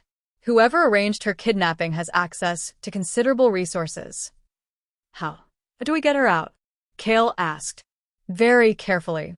The wards around that facility are designed to detect supernatural approach. Any wolf who gets within 100 yards will trigger alarms." Zara's mind raced through tactical possibilities. What about humans? Would the wards detect pack members in human form? Unlikely. The magic is keyed to supernatural energy, not physical form. Morgana studied her with renewed interest. "You're thinking of an infiltration rather than an assault." "I'm thinking of saving Zara without getting everyone killed." Zara turned to Kale. "We need to get back to the compound. Plan a rescue mission that doesn't involve charging into an obvious trap." But as they prepared to leave Morgana's territory, the witch called out to them. "One more thing, my dear." Her pale eyes fixed on Zara with uncomfortable intensity. "That blood of yours? It's quite remarkable. Should you ever decide that pack life isn't fulfilling enough, I could offer you opportunities for real power." "Not interested," Zara said immediately. "Of course not. But the offer stands. Alpha blood like yours, it could reshape the supernatural landscape if properly applied." The words followed them as they left the witch's domain, and Zara couldn't shake the feeling that Morgana's interest in her went far beyond a simple business transaction. But that was a problem for another day. Right now, they had a rescue mission to plan and a deadline to meet. And somewhere in an abandoned mining complex, Zara was waiting for them to save her. The question was, would they all survive the attempt? Chapter 10. The mining complex looked like the aftermath of an apocalypse. Zara crouched behind the rusted hull of an overturned mining truck, studying the sprawling facility through night vision binoculars. 5 hours until the deadline. 5 hours to extract Zara and escape whatever trap had been laid for them. "Guard rotation every 30 minutes, she murmured into her radio. 3 patrols on the perimeter, 2 more inside the main building. And those aren't just rogues. Some of these guys have military training." "Confirmed," came Kale's voice through her earpiece. He was positioned on the opposite side of the complex, coordinating with Connor and the pack warriors who formed their backup. Motion sensors on the main approaches, but the drainage tunnels looked clear. They'd spent 3 hours planning the rescue, using Morgana's vision and satellite imagery to map every possible approach to the processing facility where Zara was being held. The plan was elegant in its simplicity, Zara would infiltrate through the old mining tunnels while the others created diversions to draw attention away from her route. Simple. Clean. Low risk. Which was exactly why Zara's instincts were screaming that something was wrong. Connor, talk to me about those explosive charges Morgana showed us, she whispered. Dr. Hayes thinks they're designed for building demolition. Connor's voice crackled through the radio. Shaped charges that would bring down the entire processing facility if triggered. Remote detonation? Most likely. Which means someone sitting on a trigger, waiting for the right moment to bury all the evidence. Including Sarah. And anyone stupid enough to try rescuing her. New plan, Zara said, making a decision that she knew would piss off everyone listening. I'm going in alone through the drainage system. If this goes sideways, if they trigger those charges, I want everyone else far enough away to survive the blast. Absolutely not. Kale's voice carried lethal authority. We stick to the plan. Coordinated infiltration. Multiple escape routes. The plan assumes they want Sarah alive, Zara interrupted. But what if that's not true? What if the whole point is to get us all in one place so they can eliminate multiple threats at once? The radio was silent for a long moment as everyone processed the implications. She's right. Marcus's voice cut through the static, rough with barely controlled emotion. This whole setup feels wrong. Too convenient, too obvious. Like they want us to find her. Then what do you suggest? Connor asked. I go in alone. Fast, silent, minimal footprint. Get Sarah and get out before they realize I'm there. Zara was already moving toward the drainage tunnel entrance. If I'm not back in 30 minutes, you abort and get everyone to safety. Zara, Kale started. No arguments. This is pack tactics, not mate protection. She softened her voice, letting her love for him carry through the bond. I'm the best tracker we have. If anyone can get in and out unseen, it's me.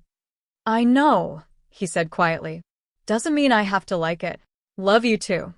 The drainage tunnel was a claustrophobic nightmare of rusted pipes and stagnant water, but it led directly under the processing facility without triggering any of the perimeter alarms.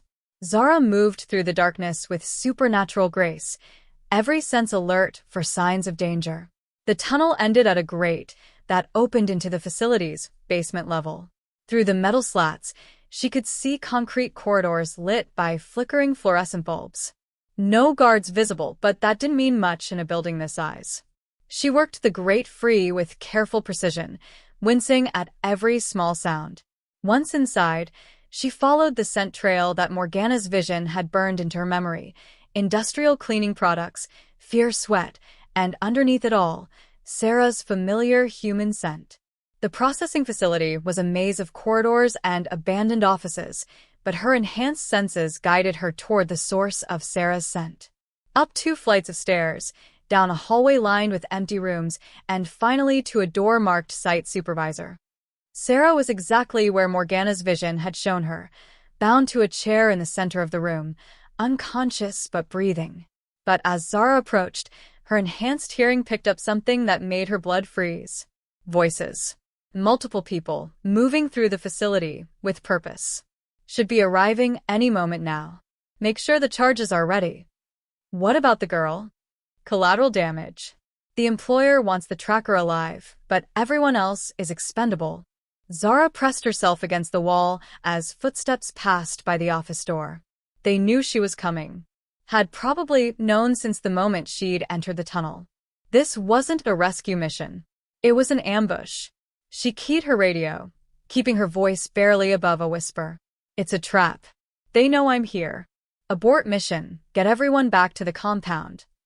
Not without you. Kale's voice was steel wrapped in velvet. Not optional. They want me alive, which means they'll keep me breathing long enough for you to regroup and plan a real rescue. She moved toward Sarah, pulling out her knife to cut the restraints. Go. Now. But even as she spoke, Zara knew it was too late.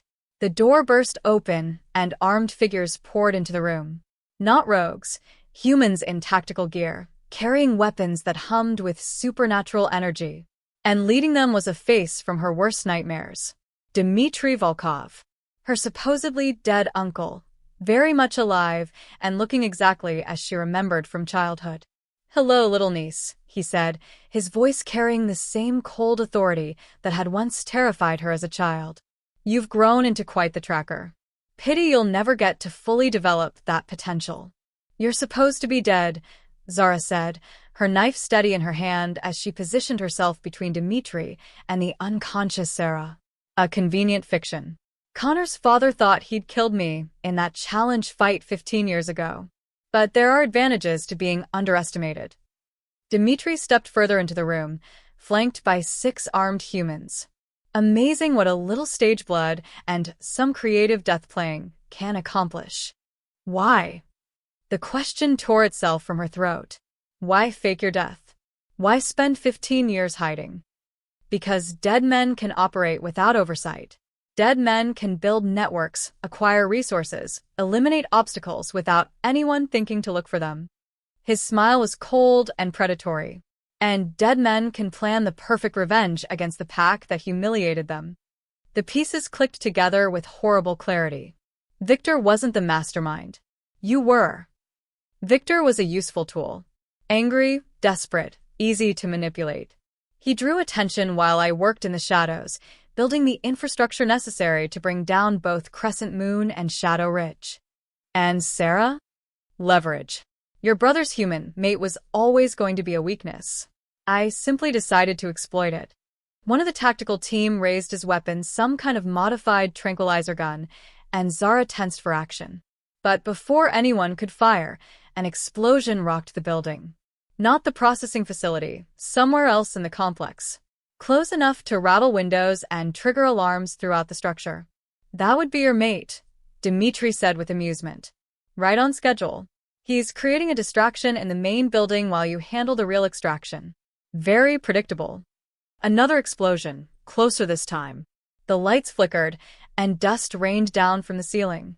The charges, Zara realized. "You're bringing down the whole complex. Only the sections I don't need. This building will remain standing long enough for us to conclude our business." Dimitri's expression turned serious. "You have a choice, Zara. Come with me willingly, and your brother's mate lives. Force me to take you by violence, and she dies screaming." Through the mate bond, Zara felt Kale's growing panic as he realized the explosions weren't accidental. She could sense him fighting his way through the complex, desperately trying to reach her before it was too late. But she could also sense something else. The tactical precision with which Dimitri's people had positioned themselves, the supernatural dampening fields they'd activated to block pack communication, the careful way they'd orchestrated every element of this trap. This had never been about Zara. It had been about separating Zara from her pack support, getting her alone and vulnerable so they could take her without a fight.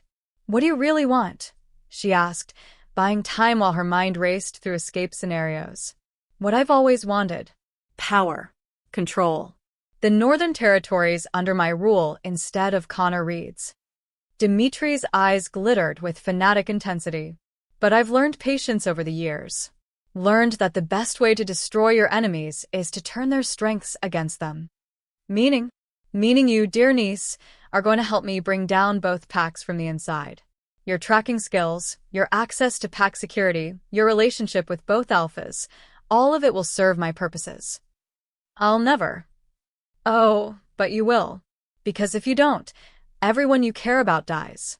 Starting with the human, then your brother, then your precious mate." His smile was poison and promises. "I have assets embedded in both packs, Zara. People who've been waiting years for my signal to act. Cross me, and they'll ensure your loved ones suffer in ways that will make Victor's revenge look merciful." The building shook with another explosion, and through the mate bond, Zara felt Kale's desperate fury as he fought to reach her. But she also felt something else, a plan forming in his tactical mind, a desperate gambit that might save them all. If she could buy him enough time. "You're insane," she said, taking a step back towards Sarah's chair. "I'm practical, and patient, and very, very tired of being underestimated." Dimitri gestured to his team. "Take her. Carefully. She's no good to us damaged." The tactical team moved forward, but Zara was already in motion. Her knife flew from her hand with deadly precision, taking down the nearest gunman before he could fire. She rolled left, using Sarah's chair as cover while grabbing the fallen man's weapon. The tranquilizer gun was designed for supernatural targets, which meant it packed enough sedative to drop a raging alpha. But it also meant she had maybe 3 shots before it ran dry. She made them count. 2 more gunmen went down before the rest of the team adjusted their tactics. But there were too many of them, and the room offered limited cover. A dart caught her in the shoulder, and immediately she felt the supernatural sedative working its way through her system. Stubborn, Dmitri observed as Zara fought to stay conscious. Just like your father, he never knew when to surrender either. Through the growing haze of forced sleep, Zara heard something that made her wolf sing with fierce joy. Kale's howl. Close. Very close. And answering howls from what sounded like the entire pack. Sir, one of the remaining gunmen said urgently, we need to move. The building's not going to hold much longer. Then we take what we came for and go, Dmitri replied. Load her into the transport.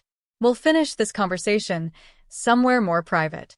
But as hands reached for her, as consciousness slipped away despite her best efforts to fight the sedative, Zara felt the mate bond pulse with Kale's absolute determination.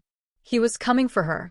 And when he arrived, Dmitri was going to learn exactly why Shadow Ridge's enforcer was the most feared wolf in the Northern Territories. The last thing Zara saw before the sedative claimed her was the office door exploding inward in a shower of splinters and steel. The last thing she heard was Kale's roar of absolute rage as he found her unconscious in the arms of enemies. And the last thing she felt through the mate bond was a promise that burned like molten steel. I'm coming for you. All of you. And hell is coming with me. Then darkness claimed her, and the real war began. Chapter 11. Zara woke up in hell. Or at least, what her drug-addled brain initially interpreted as hell. A concrete room lit by harsh fluorescent lights, with silver chains around her wrists and ankles that burned like liquid fire against her skin. The supernatural sedative was still working its way through her system, making everything feel distant and strange, but the mate bond cut through the chemical haze like a lifeline. Kale was alive. Furious beyond measure, but alive. And he was hunting. Ah, you're awake. Dimitri's voice carried the same cold authority she remembered from childhood, but now it was tinged with satisfaction. I was beginning to worry the dosage had been too strong. Zara lifted her head, fighting waves of nausea and disorientation. She was in what looked like an abandoned warehouse, chained to a support beam in the center of a large open space. Around the perimeter, she could see armed guards and sophisticated equipment that hummed with supernatural energy. "Where's Sarah?" she asked, her voice rough from the sedative. "Safe. For now." Dmitri stepped into her line of sight, and she was struck by how little he'd changed in 15 years. Still tall and lean, with the predatory grace of a wolf who'd never forgotten what it meant to hunt. Still radiating the kind of casual cruelty that had made him her father's most dangerous ally. She's human. She has nothing to do with pack politics. Doesn't she? Your brother's choice to mate outside the pack was always going to create vulnerabilities. I'm simply exploiting them. He circled her like a predator studying wounded prey. Just as I'm exploiting your choice to mate with Shadow Ridge's enforcer. Through the mate bond, Zara felt Kale's proximity growing stronger. He was close, maybe a mile away, moving through whatever territory surrounded this warehouse with deadly purpose. "You won't get away with this," she said, stalling for time. "Both packs know you're alive now. They'll hunt you to the ends of the earth." "Will they? I think you underestimate my resources, little niece." Dmitri gestured toward the equipment around the warehouse. 15 years of careful planning, of building networks and acquiring assets. I have allies in places you can't imagine. Like who? Other exiled wolves. Rogues with grudges against the established packs. Humans who profit from supernatural conflicts. His smile was cold and satisfied. Even a few witches who find the current balance of power unsatisfying. The mention of witches made Zara's blood run cold. If Dmitri had magical allies, If he'd been planning this for 15 years, then the scope of his conspiracy was far larger than anyone had imagined. "What do you want?" she asked. "Everything. The Northern Territories under my control. The Pack alliance is shattered. And most importantly," his pale eyes fixed on her with hungry intensity, "your skills in service of my vision. I'll never help you." "Oh, but you will. Because I have something you value more than your own life." He produced a tablet from his jacket, the screen showing a live video feed that made Zara's heart stop. Sarah, chained in what looked like another concrete room. But she wasn't alone. Standing guard over her was a figure in tactical gear, holding a weapon that Zara recognized with growing horror. Not a gun or a blade, but a silver-lined syringe filled with something that glowed with unnatural light. "Liquid silver," Dmitri explained with clinical detachment. "Injected directly into the bloodstream, it's instantly fatal to any supernatural creature. For humans, well, let's just say the death is considerably more unpleasant." "You bastard." "I'm practical. Sarah dies if you don't cooperate. Your brother dies if you try to escape. Your precious mate dies if he attempts a rescue." Dimitri's expression was utterly without mercy. "I've spent 15 years learning exactly which pressure points will make my enemies dance to my tune." But even as he spoke, Zara felt something through the mate bond that made her wolf sing with fierce joy. Kale wasn't coming alone. Through their connection, she sensed other wolves moving. Through the darkness, Connor, Marcus, pack warriors from both territories working in perfect coordination. "You made one mistake," she said, letting her own predatory nature show in her smile. "Which is, you assumed I was the target.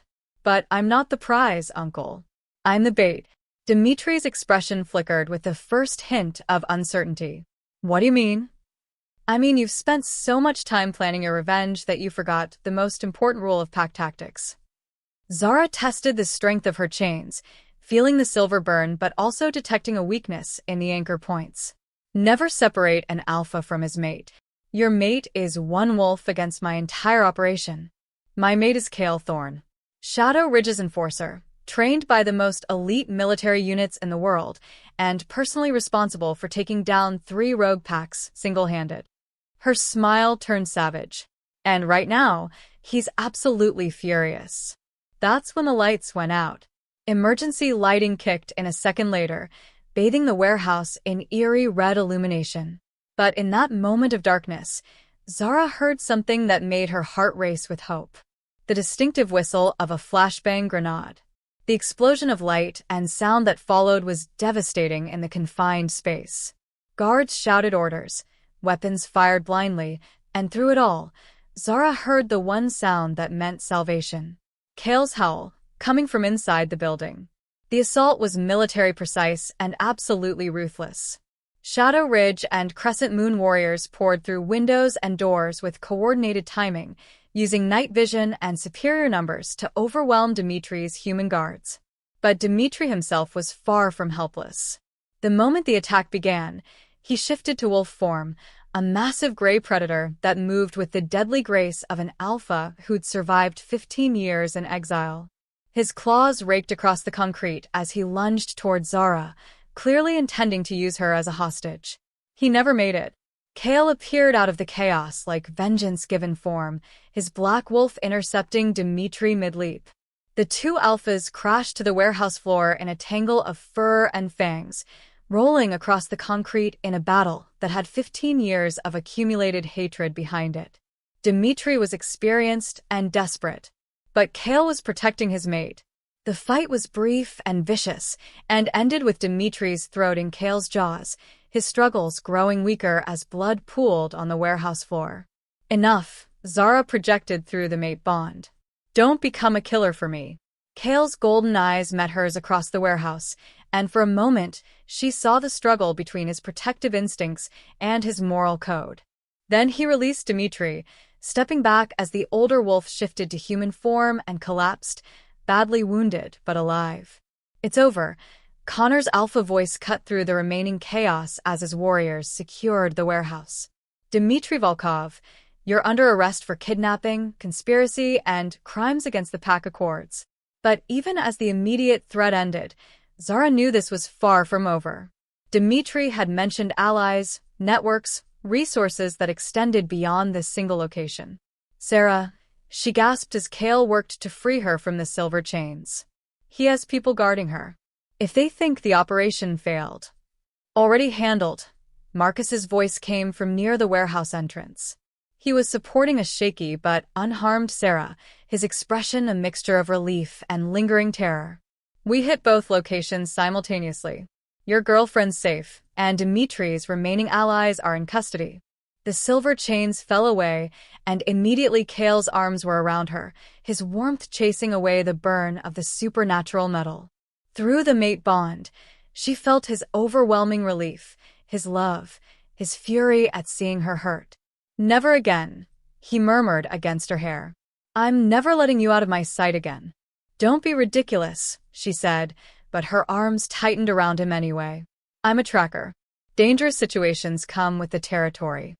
Then I guess I'll just have to stick close to the territory. Despite everything, the pain, the fear, the knowledge that Dimitri's network would need to be rooted out entirely, Zara found herself laughing. Promise? She asked. Promise, he confirmed, pulling back to look into her eyes. For the rest of our very long, very dangerous, very happy life together. And sealed with a kiss that tasted of victory and new beginnings, it was a promise she intended to hold him to. Chapter 12. 3 months later.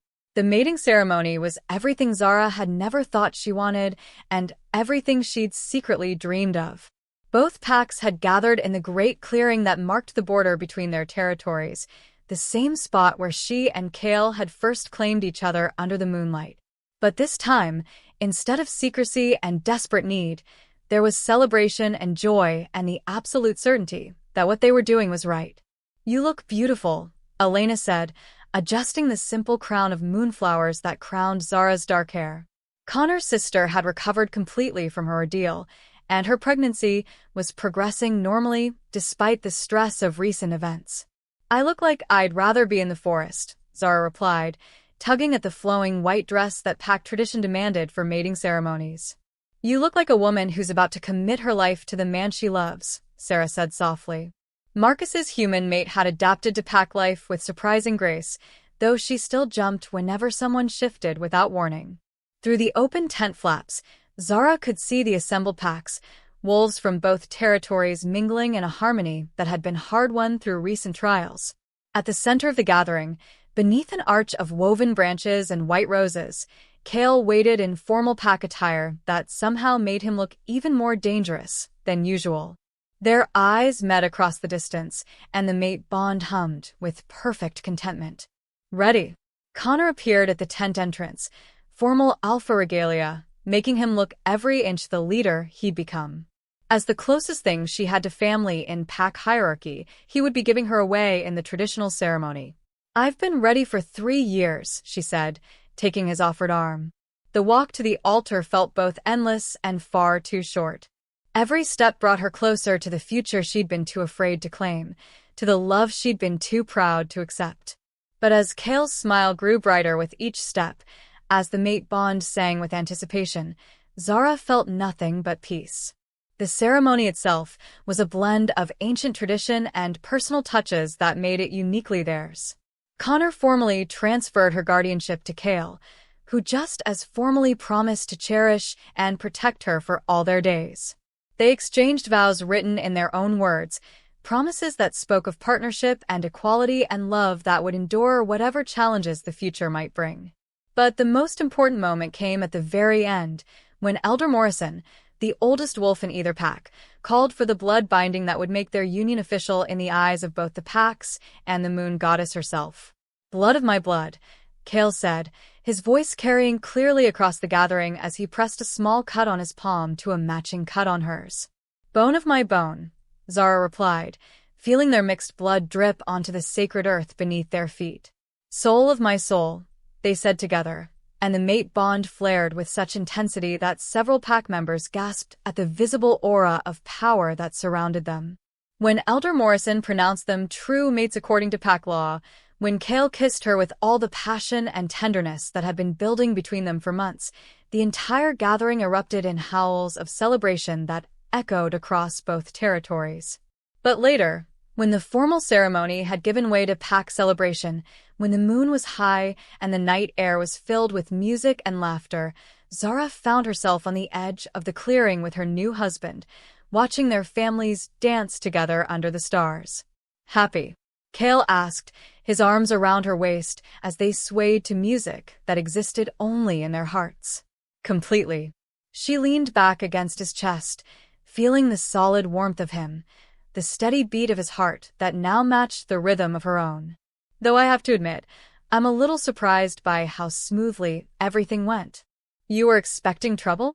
I was expecting Dimitri's allies to cause problems. Or for some new threat to emerge.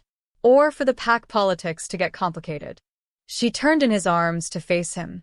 Instead, we got 3 months of peace, a beautiful ceremony, and a future that actually looks bright. Don't sound so suspicious of happiness, sweetheart. We've earned it. And they had. The weeks following Dimitri's capture had been intense and dangerous as Connor and the pack council worked to root out the conspiracy network he'd built. Several pack members had been revealed as unwilling collaborators, blackmailed or threatened into providing information. Others had been true believers in Dimitri's vision of pack hierarchy built on fear rather than respect. But in the end, the bonds of pack loyalty had proven stronger than any outside manipulation. The Northern Territories were more united than ever, with new protocols in place to prevent future infiltration and a communication network that would ensure no pack faced threats alone.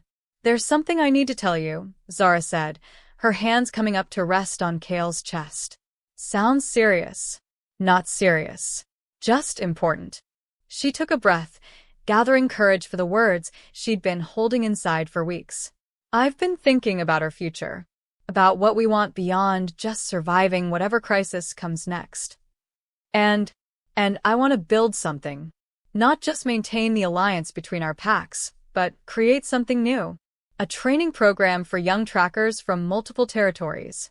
A way to share knowledge and techniques that could help protect all the northern packs. Kale's smile was brilliant with pride and love. That's a beautiful idea. Connor's already approved it in principle. And your Alpha has offered Shadow Ridge's resources to help establish the program. She paused, suddenly nervous. But it would mean a lot of travel, a lot of time away from our territories. And I wanted to make sure you'd be okay with my mate using her incredible talents to make the supernatural world safer for everyone? Kale's hands framed her face with infinite tenderness. Sweetheart, I fell in love with your strength and your vision. I'm not about to ask you to diminish either one for my comfort. Even if it means danger? Especially if it means danger. Because I know that wherever you go, whatever threats you face, we'll handle them together. The certainty in his voice, the absolute faith in their partnership, sent warmth flooding through the mate bond. This was what she'd been afraid of 3 years ago, this overwhelming sense of connection, of shared purpose, of love so strong it felt like it could move mountains. But now she understood what she'd been too afraid to see then. The bond didn't make her weaker or more dependent. It made her brave enough to dream bigger, to reach higher, to become everything she was meant to be. I love you, she said, the words carrying all the wonder and gratitude and absolute devotion that filled her heart. I love you too, he replied, sealing the promise with a kiss that tasted of forever. Around them, the celebration continued, pack members dancing and laughing and reveling in the joy of a union that had brought 2 territories together.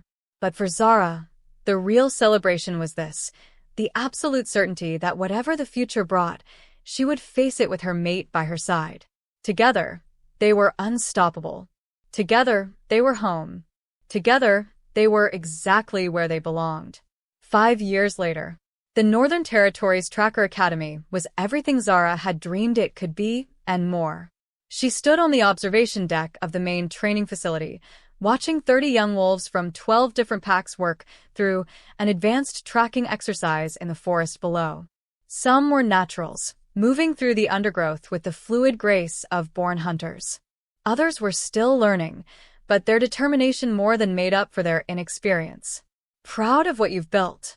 Cale's voice carried warm amusement as he joined her on the deck, 2 cups of coffee in his hands. "Proud of what we've built," she corrected, accepting the coffee and leaning into his warmth. 5 years of marriage had only deepened their bond, made their partnership stronger and more intuitive. "I couldn't have done this without you." "You could have," he said seriously. "But I'm glad you didn't have to." The academy had been their joint project from the beginning. Cale's tactical expertise and enforcement background had been crucial in developing the curriculum, while Zara's tracking skills and teaching ability had shaped the day-to-day operations. Together, they created something unprecedented in pack history, a neutral ground where young wolves from different territories could learn together, building bonds that transcended traditional pack loyalties. "How many applications came in for the fall session?" Cale asked. 47. From 19 different packs. Zara's smile was proud and slightly overwhelmed. "We're going to have to expand again." Good thing Connor approved the construction of the new dormitory. Good thing your Alpha agreed to fund it.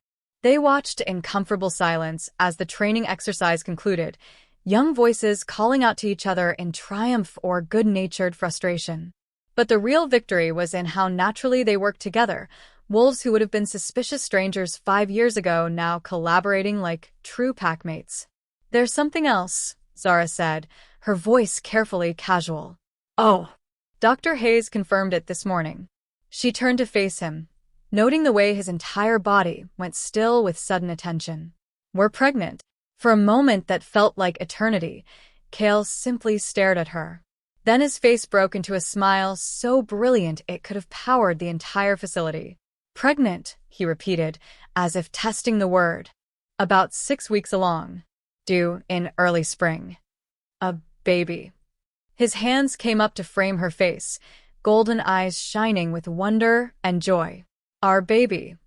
Are you happy?" she asked, though the answer was obvious in every line of his expression. "Happy? Sweetheart, I'm..." He trailed off, pulling her against him for a kiss that tasted of pure joy. "I'm everything." Terrified and thrilled and absolutely over the moon. Through the mate bond, she felt the complex tangle of his emotions, excitement about becoming a father, concern for her safety during pregnancy, love so fierce it took her breath away. But underneath it all was the same bedrock certainty that had carried them through 5 years of challenges and triumphs. Whatever came next, they would face it together. "The timing is good," she said. "The academy's established enough to run with minimal oversight for a few months. And both packs are excited about having their first alliance baby." "Alliance baby?" That's what Connor's calling it. "A symbol of the unity between our territories." She laughed at his expression. "Don't worry, I told him if he starts planning political marriages for our child, I'll let you eat him." "Deal." They stood together on the observation deck, watching the sun set over the forest that had become their shared home. In the distance, the lights of both pack compounds twinkled like stars, symbols of the communities they served and protected. But here, in the space they'd created between territories, surrounded by young wolves learning to bridge the gaps between their peoples, Zara felt the same sense of rightness that had first claimed her in Cale's arms. This was where they belonged. This was what they'd built together. This was the future worth fighting for. "What are you thinking about?" Cale asked, his arms tightening around her. "Everything. The academy, the baby, how different my life is from what I planned 5 years ago." "Better or worse than you expected?" "Better," she said without hesitation. "So much better than I ever dared to dream." "Even with all the danger? All the uncertainty?" "Especially with all the danger and uncertainty." She turned in his arms to face him, seeing her own contentment reflected in his golden eyes. "Because none of it matters as long as we face it together." "Together," he agreed, sealing the promise with a kiss that carried all the love and hope and absolute devotion of 2 souls bound by fate and choice in equal measure. And as the moon rose over the northern territories, as wolves began their nightly song in packs across the region, Zara knew with absolute certainty that this was just the beginning. The best was yet to come. The end. Thank you for listening to Bound by Moonlight, my awesome listeners. I hope Zara and Kale's journey has left you breathless and believing in the power of true love to overcome any obstacle. Don't forget to subscribe for more heart-pounding werewolf romance and let me know in the comments which moment made your heart race the most. Until next time, may your mates be fated and your love be eternal.